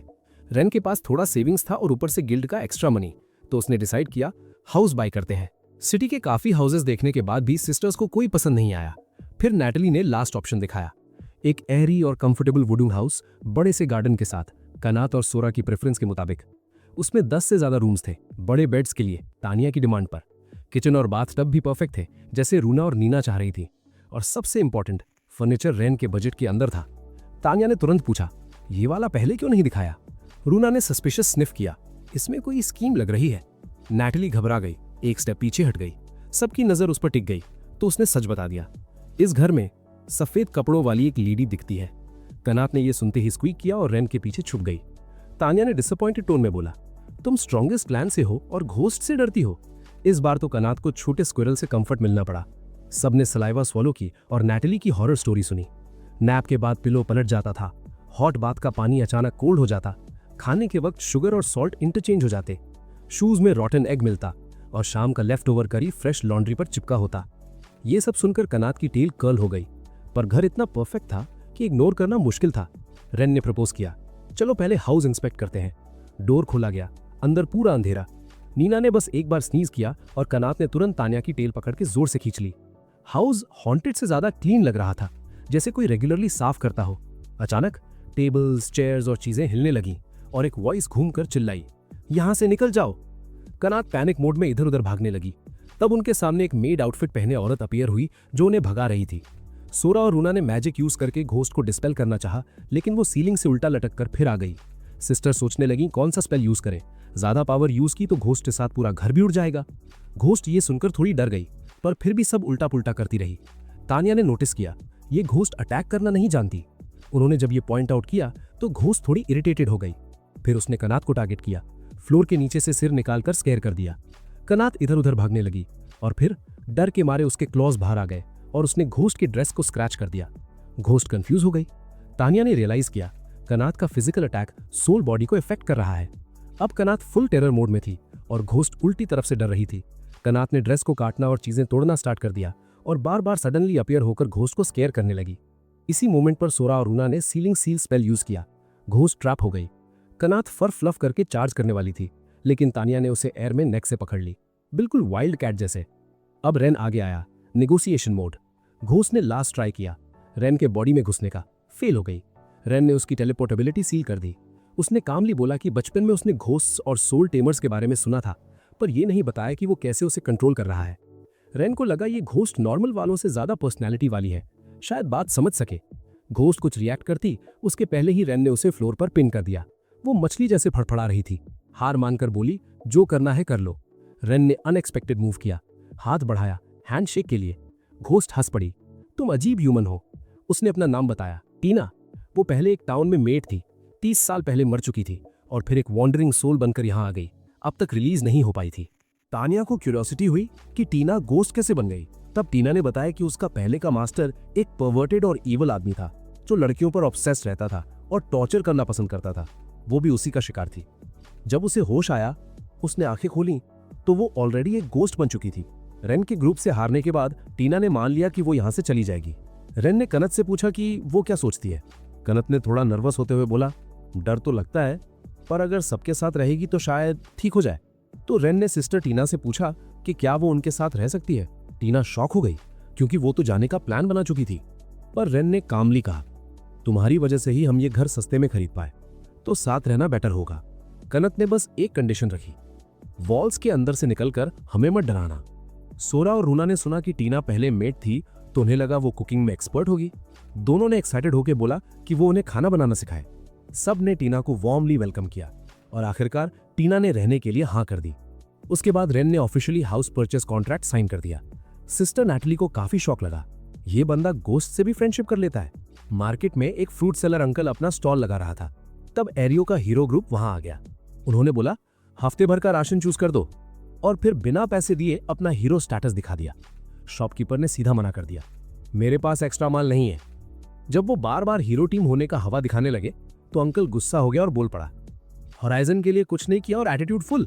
बाकी मर्चेंट्स ने भी उन्हें फूड देने से मना कर दिया। पास के लोग भी उनका मजाक उड़ाने लगे। एरियो गुस्से से लाल होकर वहां से चला गया और जब किसी ने रेन का नाम लिया तो उसका हेट्रेड और बढ़ गया। उधर रेन मार्केट से कनत के साथ लौट रहा था। अचानक कनत उसके सामने दौड़कर आई और वाइट स्माइल के साथ बोला, वेलकम बैक। रेन एक सेकंड के लिए शॉक हो गया।